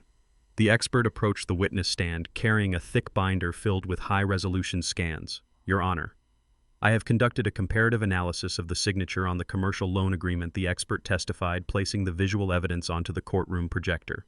"We used 40 years of daily heavy machinery maintenance logbooks, all physically signed by Harvey, to establish a definitive baseline." The massive screens illuminated with side-by-side comparisons. On the left was the crisp, perfectly slanted signature from the banking document. On the right were dozens of my actual signatures worn deeply pressed and characterized by the heavy, uneven strokes of a man who worked with his hands for decades. The forgery is a blatant, incredibly sloppy tracing attempt, the expert concluded firmly.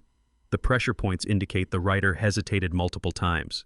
It completely lacks the muscle memory and fluid dynamics of the authentic baseline. It is a 100% confirmed fraud. Jalen slumped forward, burying his face in his hands. The absolute certainty of the scientific evidence obliterated his last conceivable defense. He could not blame a clerical error. He could not blame a misunderstanding. He had sat at a desk and deliberately traced my name to steal the foundation of my life's work. The judge looked down at Jalen, her expression shifting from professional anger to absolute legal wrath. The weight of his impending conviction crushed the last of his arrogant posture. Based on the undeniable forensic evidence presented and the active federal investigation, this court has heard more than enough, the judge declared, picking up her heavy wooden gavel. I am officially signing an immediate federal arrest warrant for Jalen on charges of major bank fraud, identity theft, and conspiracy to commit elder abuse. The sharp crack of the gavel hitting the sounding block echoed like a gunshot. The sound snapped Jalen out of his paralyzed state. Pure, adrenaline-fueled panic overrode any remaining shred of his rational thought. Before the federal agents could unclip their handcuffs, Jalen violently shoved his heavy wooden chair backward. The chair crashed to the floor, creating a split second of chaotic distraction. Jalen lunged sideways, shoving his shoulder hard against the unsuspecting bailiff blocking the aisle. He sprinted frantically toward the heavy mahogany exit doors, propelled by the sheer terror of spending decades in a federal penitentiary. "Stop that man immediately," the judge shouted, but Jalen had already burst through the double doors into the marble corridor. He scrambled down the emergency stairwell, taking the concrete steps 3 at a time, ignoring the shouted commands echoing behind him. He burst out of the courthouse side exit into the blinding afternoon sun and sprinted directly to his silver sports car. He threw the vehicle into drive, his tires screaming against the asphalt as he sped away from the downtown district. His offshore accounts were being actively monitored and his personal cash was gone. He had exactly one desperate final move left. He steered the car aggressively toward the Vanguard construction shipping yard, intent on physically liquidating the massive fleet of delivery trucks to an underground buyer for untraceable escape cash. I knew exactly what my son would do the moment he fled that federal courtroom. Jalen tore down the interstate, his knuckles white against the leather steering wheel of his sports car. He pushed the engine past 90 miles an hour, constantly checking his rearview mirror for flashing police lights. He had a singular, desperate goal. He needed untraceable cash to disappear before the FBI froze his passport. He dialed a burner number he had saved exclusively for emergencies. The man on the other end was a black market liquidator known for purchasing heavy industrial assets, no questions asked. Jalen promised him 20 fully operational commercial delivery rigs at a fraction of their market value, provided the transaction happened in the next 30 minutes. The buyer agreed, telling Jalen he was already waiting near the back perimeter of the Vanguard construction shipping yard with a briefcase full of cash. Jalen calculated the payout in his head. Even selling the fleet at a brutal loss would net him enough money to slip across the border and catch a charter flight overseas. He swerved off the main highway, taking the industrial backroads toward the massive logistical compound I had built from the ground up. The familiar sight of the towering steel fences and the rows of pristine white transport trucks came into view.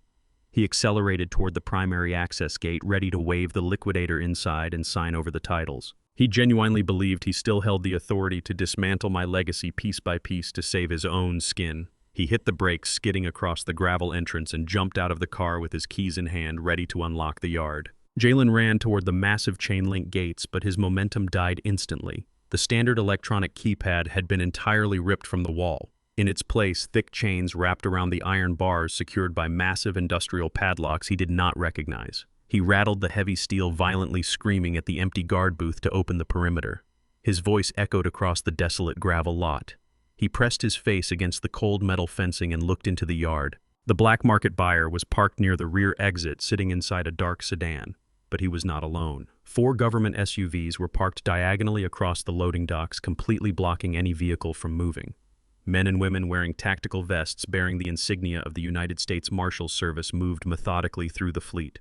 Jalen watched in absolute horror as the agents slapped bright orange seizure notices onto the windshield of every single commercial rig. They were systematically cataloging the entire operational assets of Vanguard Construction, down to the very last forklift.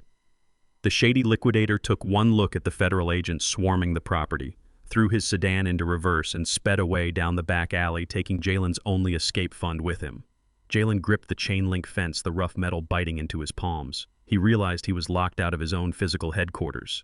The very machinery I had operated for 40 years to build his foundation was now legally barricaded against him. The federal government was already liquidating the fleet to cover the massive commercial fraud he had committed against the bank. The sharp ringing of his cell phone pierced the hum of the distant highway. Jalen yanked the phone from his pocket, hoping the liquidator was calling to arrange a secondary meeting location. He answered the call without checking the screen. Instead of the gruff voice of the buyer, the sharp, calculated tone of Valerie sliced through the speaker. "Do not bother trying to climb the fence, Jalen," Valerie stated, her voice devoid of any sympathy. "You cannot sell a single lug nut on that property. I had an international lien drafted and ready to file the moment you walked into family court this morning. The second the judge signed that federal arrest warrant, I transmitted the block to the global registry. Every truck, every warehouse, and every piece of proprietary machinery is locked under a federal asset freeze." Jalen backed away from the gate, his breathing turning ragged. He shouted into the receiver, threatening to sue her for corporate sabotage. Valerie cut him off with brutal efficiency. "You have absolutely no legal standing to sue anyone. You forged your father's signature to steal a company he handed you debt-free. I watched Harvey destroy his knees and his lower back operating those exact machines to pay for your unearned arrogance. I owed him my law degree, and I repaid that debt by ensuring you walk away with nothing but the clothes on your back. The marshals have orders to detain anyone attempting to access the yard. I suggest you turn around."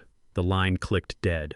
Jalen stared at the black screen of his phone, completely paralyzed by the sheer magnitude of Valerie's legal execution. Jalen dropped to his knees in the wet gravel of the shipping yard. The sharp stones dug into his tailored suit pants, but he did not feel the physical pain. He felt only the crushing, suffocating weight of absolute ruin. He was entirely cornered. He had no cash, no credit, no assets, and no allies. The federal government was actively hunting him for major bank fraud, and his escape route had just evaporated in front of his eyes. He looked up at the towering white trucks parked behind the locked gates, the physical manifestation of the empire he had squandered for the approval of a woman who despised him.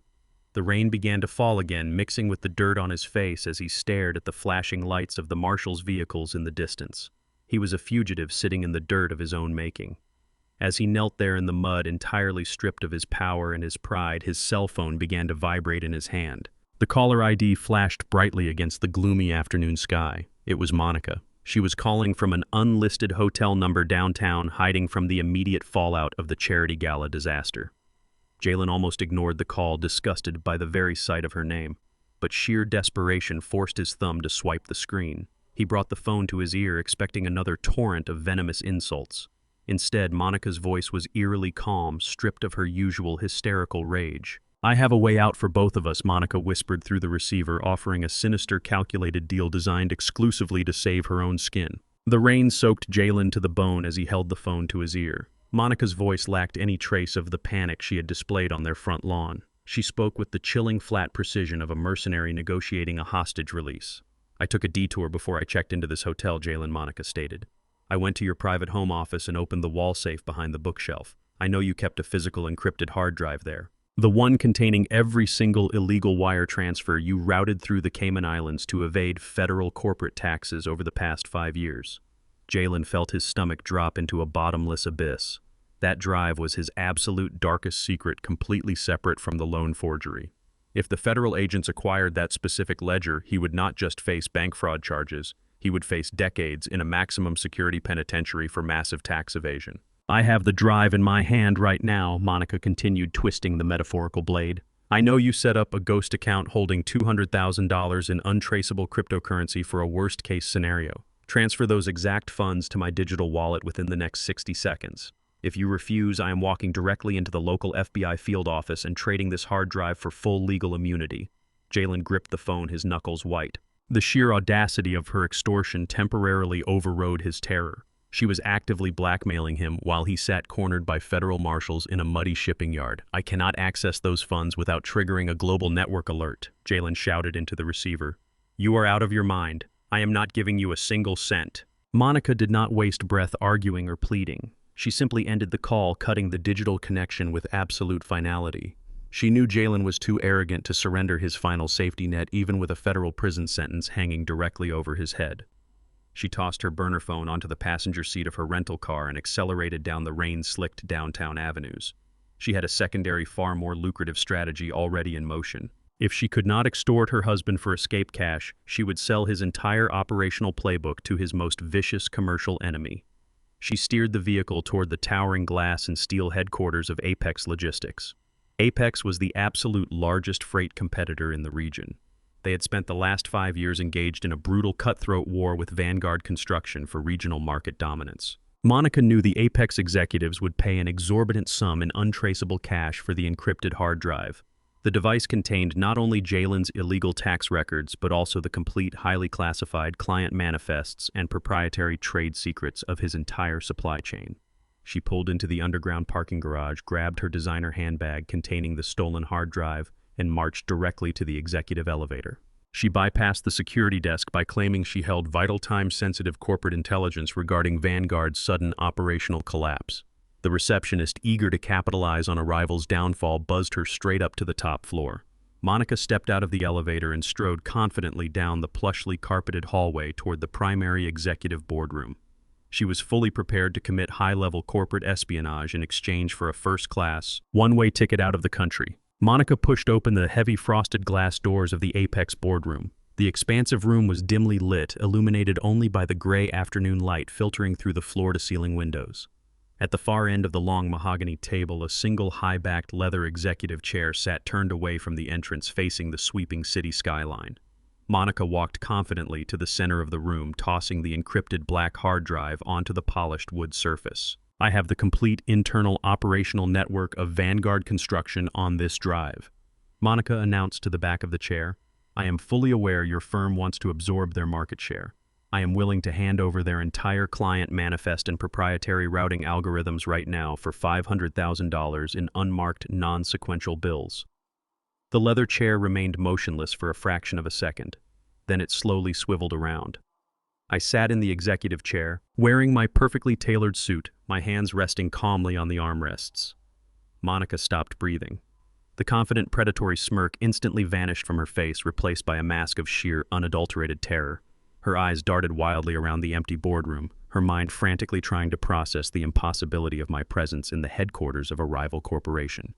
"You clearly do not read the morning financial briefs, Monica," I stated, my voice echoing evenly across the vast boardroom.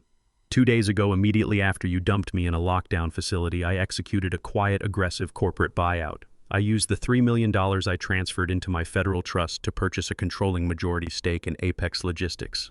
You are not negotiating with a rival executive. You are standing in my building." Monica staggered backward, her expensive heels scraping awkwardly against the hardwood floor. The realization that I had fundamentally outmaneuvered both her and Jalen on a massive macroeconomic scale completely broke her composure. I leaned forward and picked up the black encrypted hard drive from the mahogany table. I turned the small device over in my calloused hands.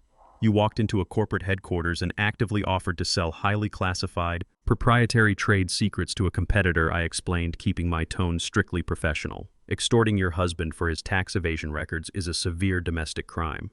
But crossing city lines to sell stolen corporate logistics manifests to a rival firm is textbook federal corporate espionage. The penalties for industrial espionage carry mandatory maximum sentences in federal prison." Monica shook her head violently, her breath coming in short, panicked gasps. She had walked directly into a steel trap of her own making, delivering the final piece of incriminating evidence right into my hands. I reached across the expansive desk and pressed the silver security intercom button. The sharp buzz echoed loudly in the silent room. "Send the authorities up to the boardroom," I commanded into the speaker. "I have secured the stolen physical property." Monica did not wait to hear another word. Total survival instinct hijacked her brain. She spun around, shoved the heavy glass doors open, and sprinted frantically down the hallway. She abandoned her rental car in the underground garage, bursting out the front lobby doors into the pouring rain. She ran wildly into the flooded street, desperately waving down a passing yellow taxi. She ripped the back door open and screamed at the driver to take her directly to the international airport. The yellow taxi skidded to a halt outside the International Departures Terminal, the rain hammering relentlessly against the windshield. Monica shoved a fistful of crumpled cash through the partition without waiting for her change. She threw the heavy passenger door open and sprinted into the brightly lit, chaotic terminal. Her designer trench coat was completely soaked, clinging heavily to her shaking frame, and her meticulous hair was plastered against her face. She ignored the confused stares of the traveling families and business commuters moving with the frantic singular focus of a hunted animal. She frantically scanned the massive glowing departure board suspended from the ceiling. A flight to Zurich was scheduled to board in exactly 45 minutes.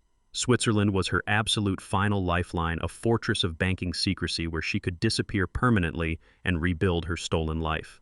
She bypassed the standard ticketing lines, shoving past a young couple to throw herself against the first-class counter. The ticket agent looked up, startled by her disheveled appearance. "I need a single one-way ticket on the next flight to Zurich." Monica gasped, slamming her soaked leather handbag onto the counter. "I do not care what it costs. Put me in the first available seat." She reached deep into the hidden zipper compartment of her bag. Her fingers closed around a sleek, unmarked titanium credit card. This card was completely detached from Jalen Vanguard Construction or her domestic identity. It was tied directly to a hidden offshore account in the Caymans containing her ultimate emergency reserve of $500,000. She slammed the heavy metal card onto the polished counter, her chest heaving with exhaustion. "Just process the charge and print the boarding pass right now." The airline agent cautiously picked up the titanium card, clearly unnerved by Monica's erratic behavior. He typed the flight details into his terminal and swiped the heavy metal through the card reader. The machine processed for a fraction of a second before emitting a sharp negative beep. The agent frowned, tapping a few keys on his keyboard. "I am sorry, ma'am, but this card is returning a hard decline from your financial institution," the agent stated, pushing the card back across the counter. Monica slammed both of her hands flat against the desk. "Run it again," she shrieked, her voice cracking with absolute panic. "There is over $500,000 of liquid capital on that card. You are doing it wrong. Swipe it manually." The agent sighed, picked up the card, and swiped it a second time. The machine beeped identically. "It is a hard decline, ma'am," the agent repeated, his tone hardening. "Your institution has placed a complete freeze on the account." Monica snatched the card from his hand, her entire body shaking violently. She pulled her waterlogged phone from her coat pocket, her fingers slipping against the wet screen as she frantically pulled up her encrypted offshore banking application. She bypassed the security protocols, desperate to see the comforting string of zeros she had hoarded over the last 5 years. The application loaded. Monica stared at the glowing screen, the last remaining trace of color draining completely from her face. The account balance was not frozen. It was entirely decimated. The bold red numbers on the screen read exactly $0.00. The $500,000 she had meticulously stolen, laundered, and hidden had vanished into thin air. She let out a guttural, suffocated gasp, tapping the screen wildly as if it were a visual glitch. "It is not a glitch, Monica." The rough, familiar voice came from directly behind her left shoulder. Monica spun around, nearly dropping her phone. Mitchell stood calmly a few feet away in the middle of the busy terminal. He wore his faded denim jacket, his hands resting comfortably in his pockets. He looked at his daughter not with anger, but with absolute crushing indifference. "What did you do?" Monica demanded, her voice barely a whisper as the sheer terror of her situation set in. "I did exactly what I should have done 5 years ago when you bankrupted your first husband," Mitchell replied, stepping slightly closer. "When Jalen gave me that luxury truck, I saw the corporate registration papers. I knew immediately you were using him to funnel stolen money. So I went into your home office last week and found the encrypted ledger you thought was so cleverly hidden. I did not just listen to your venomous confession at the gala tonight, Monica. I spent this entire morning sitting inside the regional office of the Internal Revenue Service Fraud Division. I handed the federal agents every single one of your offshore account numbers, your routing algorithms, and the shell company registrations." Monica backed up against the ticketing counter, her eyes wide with sheer disbelief. "You turned your own daughter into the federal government," she choked out, her voice trembling. "You completely liquidated me. I did not liquidate you." Mitchell corrected, his voice as cold as ice. "The United States government seized every single cent of your stolen capital to cover the massive federal tax evasion penalties you racked up. You have absolutely nothing left, and there is no one left to manipulate." Before Monica could even attempt to run, heavy footsteps echoed rapidly across the terminal floor. 3 armed airport police officers, flanked by 2 plainclothes federal agents, converged on the ticketing counter from both sides. "Monica, keep your hands where we can see them," the lead federal agent shouted, drawing his cuffs. "You are under arrest for international tax evasion, money laundering, and corporate espionage." Monica let out a visceral, piercing scream of total defeat. She tried to shove past the officers, blinded by absolute panic, but they tackled her instantly. Her knees hit the hard, polished floor, and she was forced face down against the cold tiles. The heavy steel handcuffs clicked sharply around her wrists, locking her arms tightly behind her back. Mitchell stood perfectly still, watching his daughter writhe and scream as she was read her federal rights. He did not shed a single tear. He did not step forward to offer comfort or promise to post bail. He watched the agents drag her away toward the terminal exit, knowing justice was absolute and entirely deserved. He turned his back on the scene and walked quietly out of the airport. Miles away, sitting in the dark corner of a cheap, empty dive bar, Jalen stared blankly at the television mounted above the liquor bottles. The local news channel flashed a breaking news banner displaying live footage of his wife being hauled out of the international airport by federal authorities. Jalen clutched a glass of cheap whiskey, his hands shaking violently as the reality of her arrest washed over him. His wife was gone, his company was seized, and his freedom was rapidly expiring. He stared at his empty wallet on the sticky bar counter. He realized he had exactly one place left to go. The storm showed no mercy. Sheets of freezing rain battered the empty suburban roads as Jalen trudged through the rising mud. His designer shoes, once a symbol of his arrogant corporate status, were ruined, sinking deep into the sludge with every heavy step. His sports car had run out of gas miles ago, and without a single active credit card, he had been forced to abandon it on the shoulder of the highway. He was entirely stripped of the artificial armor he had worn for the past 5 years. He walked for 2 grueling hours, guided only by desperation and the address Valerie had included on the court documents. He finally reached the towering perimeter walls of my new residence. I had purchased the private, heavily fortified property using the pristine capital safely harbored within my federal trust. The iron gate stood 15 feet high, anchored by thick stone pillars and monitored by high-definition security cameras. Jalen stumbled to the illuminated intercom panel set into the masonry. He smashed his trembling, mud-caked thumb against the call button. The buzzer echoed sharply inside my warm, quiet living room. Jalen collapsed against the cold iron bars, his body racking with violent sobs. He pressed his face against the wet metal, begging into the speaker. He pleaded for shelter, screaming that he had nowhere else to turn. His voice cracked over the external audio feed, a pathetic, broken sound cutting through the relentless downpour. He thought the sheer magnitude of his suffering would automatically unlock the gates. He assumed the title of son still carried enough weight to override the absolute destruction he had attempted to inflict upon my life. I sat in my leather armchair, listening to his frantic pleas echoing through the intercom speaker. I did not rush to the panel. I took my time, putting on a heavy wool coat and picking up a large black umbrella from the entryway. I opened the front door and stepped out into the biting wind. The rain hammered rhythmically against the waterproof canopy of the umbrella as I walked slowly down the long paved driveway. I stopped exactly 2 feet from the wrought iron barrier. I looked through the thick vertical bars at the man I had raised. Jalen was completely unrecognizable from the smug, polished executive who had stood in the courtroom just hours earlier. His silver suit was plastered to his shivering frame, stained black with highway dirt and wet leaves. When he saw me standing there perfectly dry and entirely unbothered by the storm, his knees gave out completely. He dropped directly into the deep, churning mud accumulating at the base of the gate. He gripped the iron bars with both hands, his knuckles white, and wept hysterically. The arrogance that had fueled his entire corporate identity had been washed away, leaving only raw, unfiltered terror. He looked up at me with wild, bloodshot eyes, fully realizing that I was the absolute last barrier standing between him and a federal penitentiary. He waited for me to show a sliver of parental weakness. He waited for me to quickly punch the security code and rush him inside to the warmth of my home. I kept my hand firmly by my side. I looked down at him with the cold, immovable detachment he had shown me at the pharmacy counter. "You have to let me in," Jalen choked out, swallowing the freezing rain mixed with his own tears. "The federal agents are actively raiding the logistics headquarters right now. They seized the shipping yard and flagged my social security number. Monica took the emergency cash and abandoned me at the courthouse. I have absolutely nothing." He pressed his wet forehead against the iron bars, his voice dropping to a desperate, ragged whisper. "I need money, Dad. I need you to wire funds to a criminal defense attorney before the marshals issue the fugitive alert. You are the only person on earth who can afford the legal retainers required to keep me out of federal prison." Jalen tightened his grip on the gate, attempting to weaponize our shared history to force my hand. He looked up, his face twisted in a mask of calculated agony. "You promised you would always protect me. Do you remember when I was 8 years old and I broke my arm falling off the playground scaffolding? You carried me for 2 miles to the emergency room because our delivery van would not start. You sat by my hospital bed and swore you would never let anyone or anything destroy my future. You promised to be my safety net for the rest of my life. I am your son. You cannot let the federal government put me in a cage." He weaponized a sacred memory, attempting to use my decades of exhaustive labor and unconditional love as a shield against the consequences of his own massive corporate fraud. I did not raise my voice to match his hysteria. The anger I had carried since the morning he forged my signature had completely evaporated, leaving behind a profound, impenetrable clarity. I looked at the broken, shivering man kneeling in the mud and felt absolutely no obligation to repair the life he had deliberately detonated.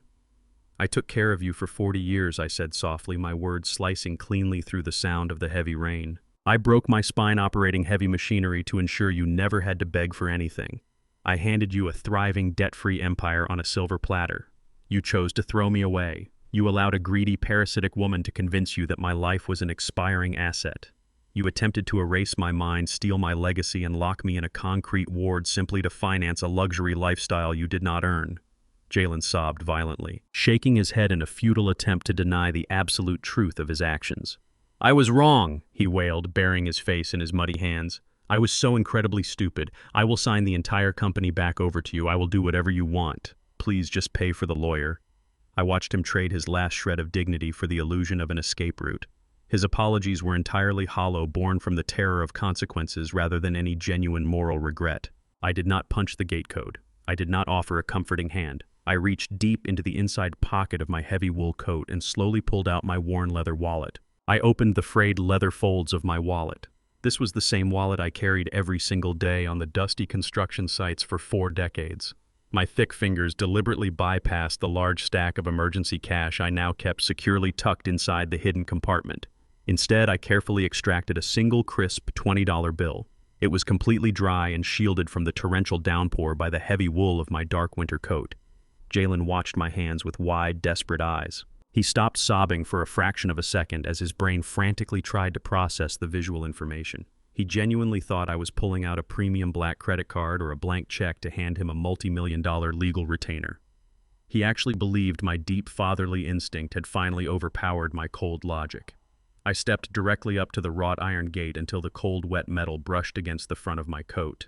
I held the $20 bill out and let the harsh security lights illuminate the green paper. I pinched the currency firmly between my index finger and thumb and slipped it smoothly through the narrow gap between the heavy iron bars. I opened my fingers and let it go.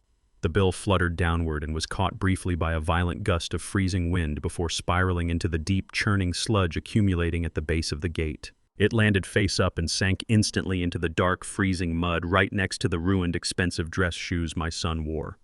The heavy rain immediately plastered the paper to the ground and washed away any remaining trace of its crispness. I did not reach for my checkbook, and I did not offer him a lifeline. I handed him the exact sum he had decided my entire life was worth just a few short weeks ago. Jalen stared down at the wet, muddy bill resting by his trembling knees. His mouth opened and closed repeatedly while his jaw shook violently against the freezing rain.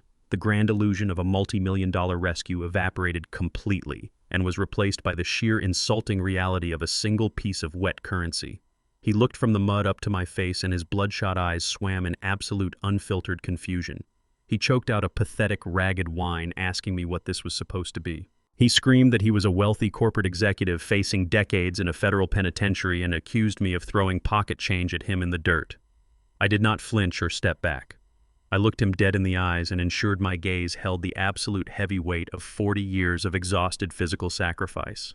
I told him that the money was for his heart. I kept my voice soft but entirely unyielding over the deafening sound of the downpour. I told him it was for his heart, because clearly it was failing him. The words struck him with the devastating and brutal force of a physical blow to the chest. The absolute finality in my tone stripped away any lingering delusion that he could manipulate his way back into my good graces. I was directly mirroring the exact humiliating transaction from the pharmacy counter. He had claimed he could not afford the business overhead to keep my physical heart beating. I was demonstrating that I could easily afford to fund his entire legal defense, but his moral heart was completely bankrupt. I watched the horrible realization wash over his pale, shivering face. He finally understood that the man standing behind the iron gate was no longer the father who would blindly absorb his massive failures. I was the architect of his total ruin, and I was giving him exactly what he had given me. Before Jalen could formulate another desperate plea or attempt to hurl an angry insult through the iron bars, a new sound cut sharply through the heavy rhythm of the storm. It started as a faint, high-pitched wail echoing down the empty suburban highway and grew rapidly louder and more aggressive by the second. The unmistakable, overlapping scream of multiple approaching police sirens tore through the freezing rain. Jalen whipped his head around and stared wildly down the dark tree-lined street. His breathing became highly erratic and blind panic seized his chest as the red and blue flashes began to paint the wet asphalt in frantic strobing colors. He grabbed the iron bars of my security gate and shook them with sudden violent terror. He screamed at the top of his lungs demanding I let him in right now. He yelled that the authorities must have tracked his cell phone and begged me to hide him inside my house until the morning. I did not move toward the security keypad on the brick pillar. I remained perfectly still under the dry, waterproof canopy of my large black umbrella. I told him calmly that the police did not track his phone. I watched his eyes widen in pure, unadulterated horror as I delivered the final crushing blow. I revealed that I had called the Federal Marshal's Dispatch Center 10 minutes ago at the exact second he first pressed the buzzer on my intercom panel. I told him I gave them his precise geographical coordinates. Jalen stumbled backward and his hands slipped completely off the wet iron. He looked at the vast, impenetrable wall surrounding my secure property and then down the long, empty road. There was absolutely no cover and no secondary exit and nowhere for him to run. His sports car was abandoned miles away and his wife was already in federal custody. He realized his father had personally summoned the authorities to his final sanctuary. 3 heavily armored police cruisers skidded violently around the final street corner. Their thick tires hydroplaned slightly across the flooded pavement before slamming to a halt directly against my curb. The doors burst open instantly and 5 armed federal agents flooded out into the torrential rain. Their service weapons were drawn and leveled squarely at the chest of my son. The lead officer roared a command over the deafening noise of the sirens, demanding Jalen get on the ground and put his hands behind his head. Jalen did not try to run or fight. He dropped the very last shred of his corporate pride and collapsed face down directly into the deep, freezing mud puddle where the $20 bill still lay submerged. 2 federal agents moved in aggressively and pressed their heavy knees into his ruined silver suit jacket. They hauled his arms forcefully behind his back, and the sharp metallic click of heavy steel handcuffs locking into place echoed clearly across my driveway.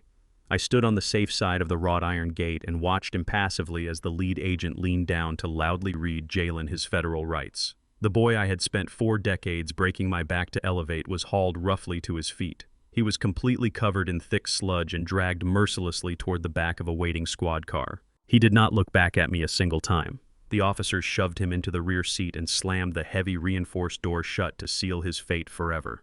The agents returned to their vehicles and accelerated rapidly away down the dark street. The flashing police lights faded completely into the distance until the night was entirely dark again. I stood completely alone in the quiet rain. I looked up at the sky as the heavy downpour finally began to slow to a gentle evening drizzle. The brutal storm was finally passing. The brutal storm finally broke just before dawn. I stood at the large bay window of my new kitchen and watched the first rays of morning sunlight pierce through the heavy gray clouds. The light hit the damp pavement of my private driveway, illuminating the exact spot where my son had surrendered his freedom to federal agents the night before. There was no mud left on the concrete. The heavy rain had washed the surface completely clean. I turned away from the window and focused on the quiet rhythm of the morning. The air inside the house felt remarkably light. For the first time in 5 years, I was not bracing myself for a phone call demanding a financial bailout or a sudden aggressive visit orchestrated to strip away my independence. I walked over to the polished granite counter and pulled a bag of dark roast coffee beans from the cabinet. My hands, calloused and thick from decades of gripping diesel steering wheels and maneuvering heavy steel joists, moved with a deliberate, unhurried steadiness. I measured the grounds exactly, listening to the sharp, comforting grind of the machine. The rich, earthy aroma filled the immaculate kitchen, a stark contrast to the smell of industrial bleach and boiled cabbage from the lockdown ward they had tried to bury me inside. I retrieved 2 heavy ceramic mugs from the rack. I poured the steaming black coffee into the cups, watching the dark liquid rise to the brim. The profound silence of the secure, fortified house wrapped around me like a heavy, protective blanket. I picked up both mugs and walked toward the sliding glass doors leading out to the reinforced wooden deck. The war was officially over, and the morning belonged entirely to me. A soft chime echoed from the front gate intercom. I pressed the authorization button without needing to check the security monitor.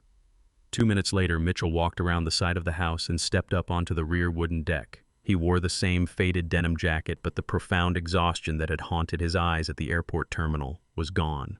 He looked like a man who had finally put down a crushing physical weight. I handed him the second ceramic mug without saying a single word. Mitchell wrapped his hands around the hot porcelain and gave a firm nod of gratitude. We walked to the edge of the deck and sat down side by side in 2 sturdy wooden rocking chairs. The deck overlooked a private, completely still lake, its surface reflecting the rising sun like a sheet of flawless glass. We drank our black coffee in absolute comfortable silence. We did not discuss the federal indictments awaiting our children. We did not dissect the staggering arrogance that had driven Monica to empty a bank account or Jalen to forge a multi-million-dollar corporate loan. There was no need to analyze the wreckage of their choices. We were simply two blue-collar fathers who had spent our entire adult lives breaking our bodies to provide a foundation of wealth only to watch our offspring weaponize that exact wealth against us. We shared the quiet solidarity of men who had survived the deepest betrayal a parent could experience and emerged on the other side with our dignity intact. The morning air carried a sharp chill, but the hot coffee warmed my chest. We sat together watching the mist roll off the water, anchored by mutual respect and a hard-earned peace. The sharp crunch of tires on gravel announced our next visitor. Valerie strode onto the back deck carrying her signature leather briefcase. She did not wear her usual aggressive courtroom blazer. She wore a simple sweater, looking relaxed and triumphant. She set the briefcase on the small patio table between Mitchell and me, snapping the brass latches open. She extracted a thick stack of certified legal documents and a heavy black pen. "The federal judge finalized the asset seizure warrants an hour ago," Valerie announced, her voice carrying a deep sense of satisfaction. "Jalen is permanently locked out of the commercial registry. The federal liens have been lifted. The logistics fleet is entirely unencumbered and under your direct legal control." I took the black pen from her hand. I did not intend to sell the massive fleet of delivery trucks to the highest bidder. I did not want to manage a corporate empire in my retirement. 40 years ago, I built Vanguard Construction alongside men who bled and sweated for every dollar. The mechanics, the drivers, the warehouse foremen were the true architects of the company's success. Jalen had treated them like disposable liabilities. I flipped to the final page of the master contract and signed my name. I executed a total transfer of ownership, converting the entire multi-million-dollar logistics firm into an independent worker cooperative. I handed the company directly to the 200 loyal employees who had stood by the gates during the sudden payroll freeze. Valerie collected the signed documents, a fierce, proud smile crossing her face. She knew firsthand the power of an unexpected opportunity. I had given her law school tuition to break the cycle of poverty, and now I was giving my workers the keys to their own futures. Valerie packed the paperwork into her briefcase and walked back to her waiting vehicle, leaving Mitchell and me to the quiet morning. I leaned back into the sturdy frame of the wooden rocking chair and closed my eyes. The warmth of the sun hit my face, chasing away the last lingering chill of the previous night's brutal storm. I took a slow, deep breath, letting the clean, crisp air fill my lungs completely. I placed two thick, calloused fingers directly against the pulse point on the side of my neck. I felt the rhythmic, vital thud of my own heartbeat. It beat with a strong, unyielding steadiness. It did not flutter with the agonizing stress of managing an ungrateful son's manufactured crises. It did not race with the terror of being locked inside a sterile dementia ward. My heart was functioning perfectly. I opened my eyes and looked out across the pristine lake. Later today, I would drive to the local pharmacy. I would hand the pharmacist a crisp $20 bill and purchase my medication in full. I would never sit at a scratched kitchen table and use a paring knife to slice my survival in half ever again.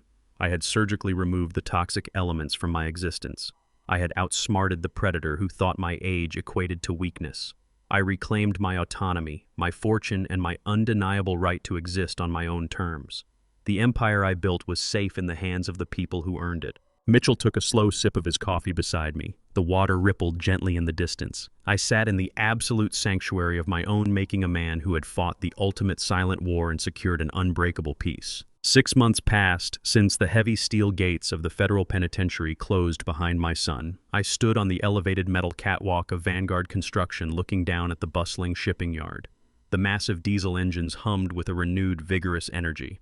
The 200 men and women who now collectively owned the company moved with absolute purpose and undeniable pride. They had completely stabilized the operational accounts within a single quarter, permanently erasing the massive debts accumulated by arrogant mismanagement. The yard foreman, a hardworking man who had operated heavy machinery beside me for 30 years, walked up the metal stairs and handed me the first quarterly report of the new worker cooperative. The ledger was written in bold black ink, signifying pure, untainted profit. I did not take a salary or demand a consulting fee. I simply accepted his firm, respectful handshake.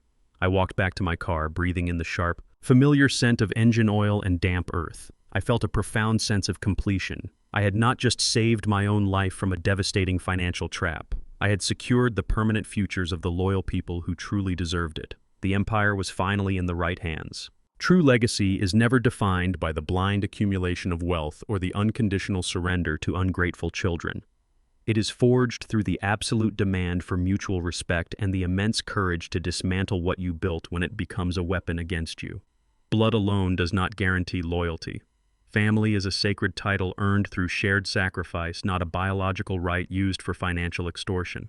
When those you love deliberately choose greed over basic human dignity, the most powerful response is a calculated, devastating silence. You must protect your peace, enforce your strict boundaries, and embrace permanent liberation. Did my journey to reclaim my dignity resonate with you? Please let me know which city or country you are watching from in the comments below. If you firmly believe that respect must be earned and toxic family members should face the absolute consequences of their greed, hit the like button and subscribe to my channel. Share this video with anyone who needs the courage to stand up and fight back. Your support helps me bring more powerful life stories to light.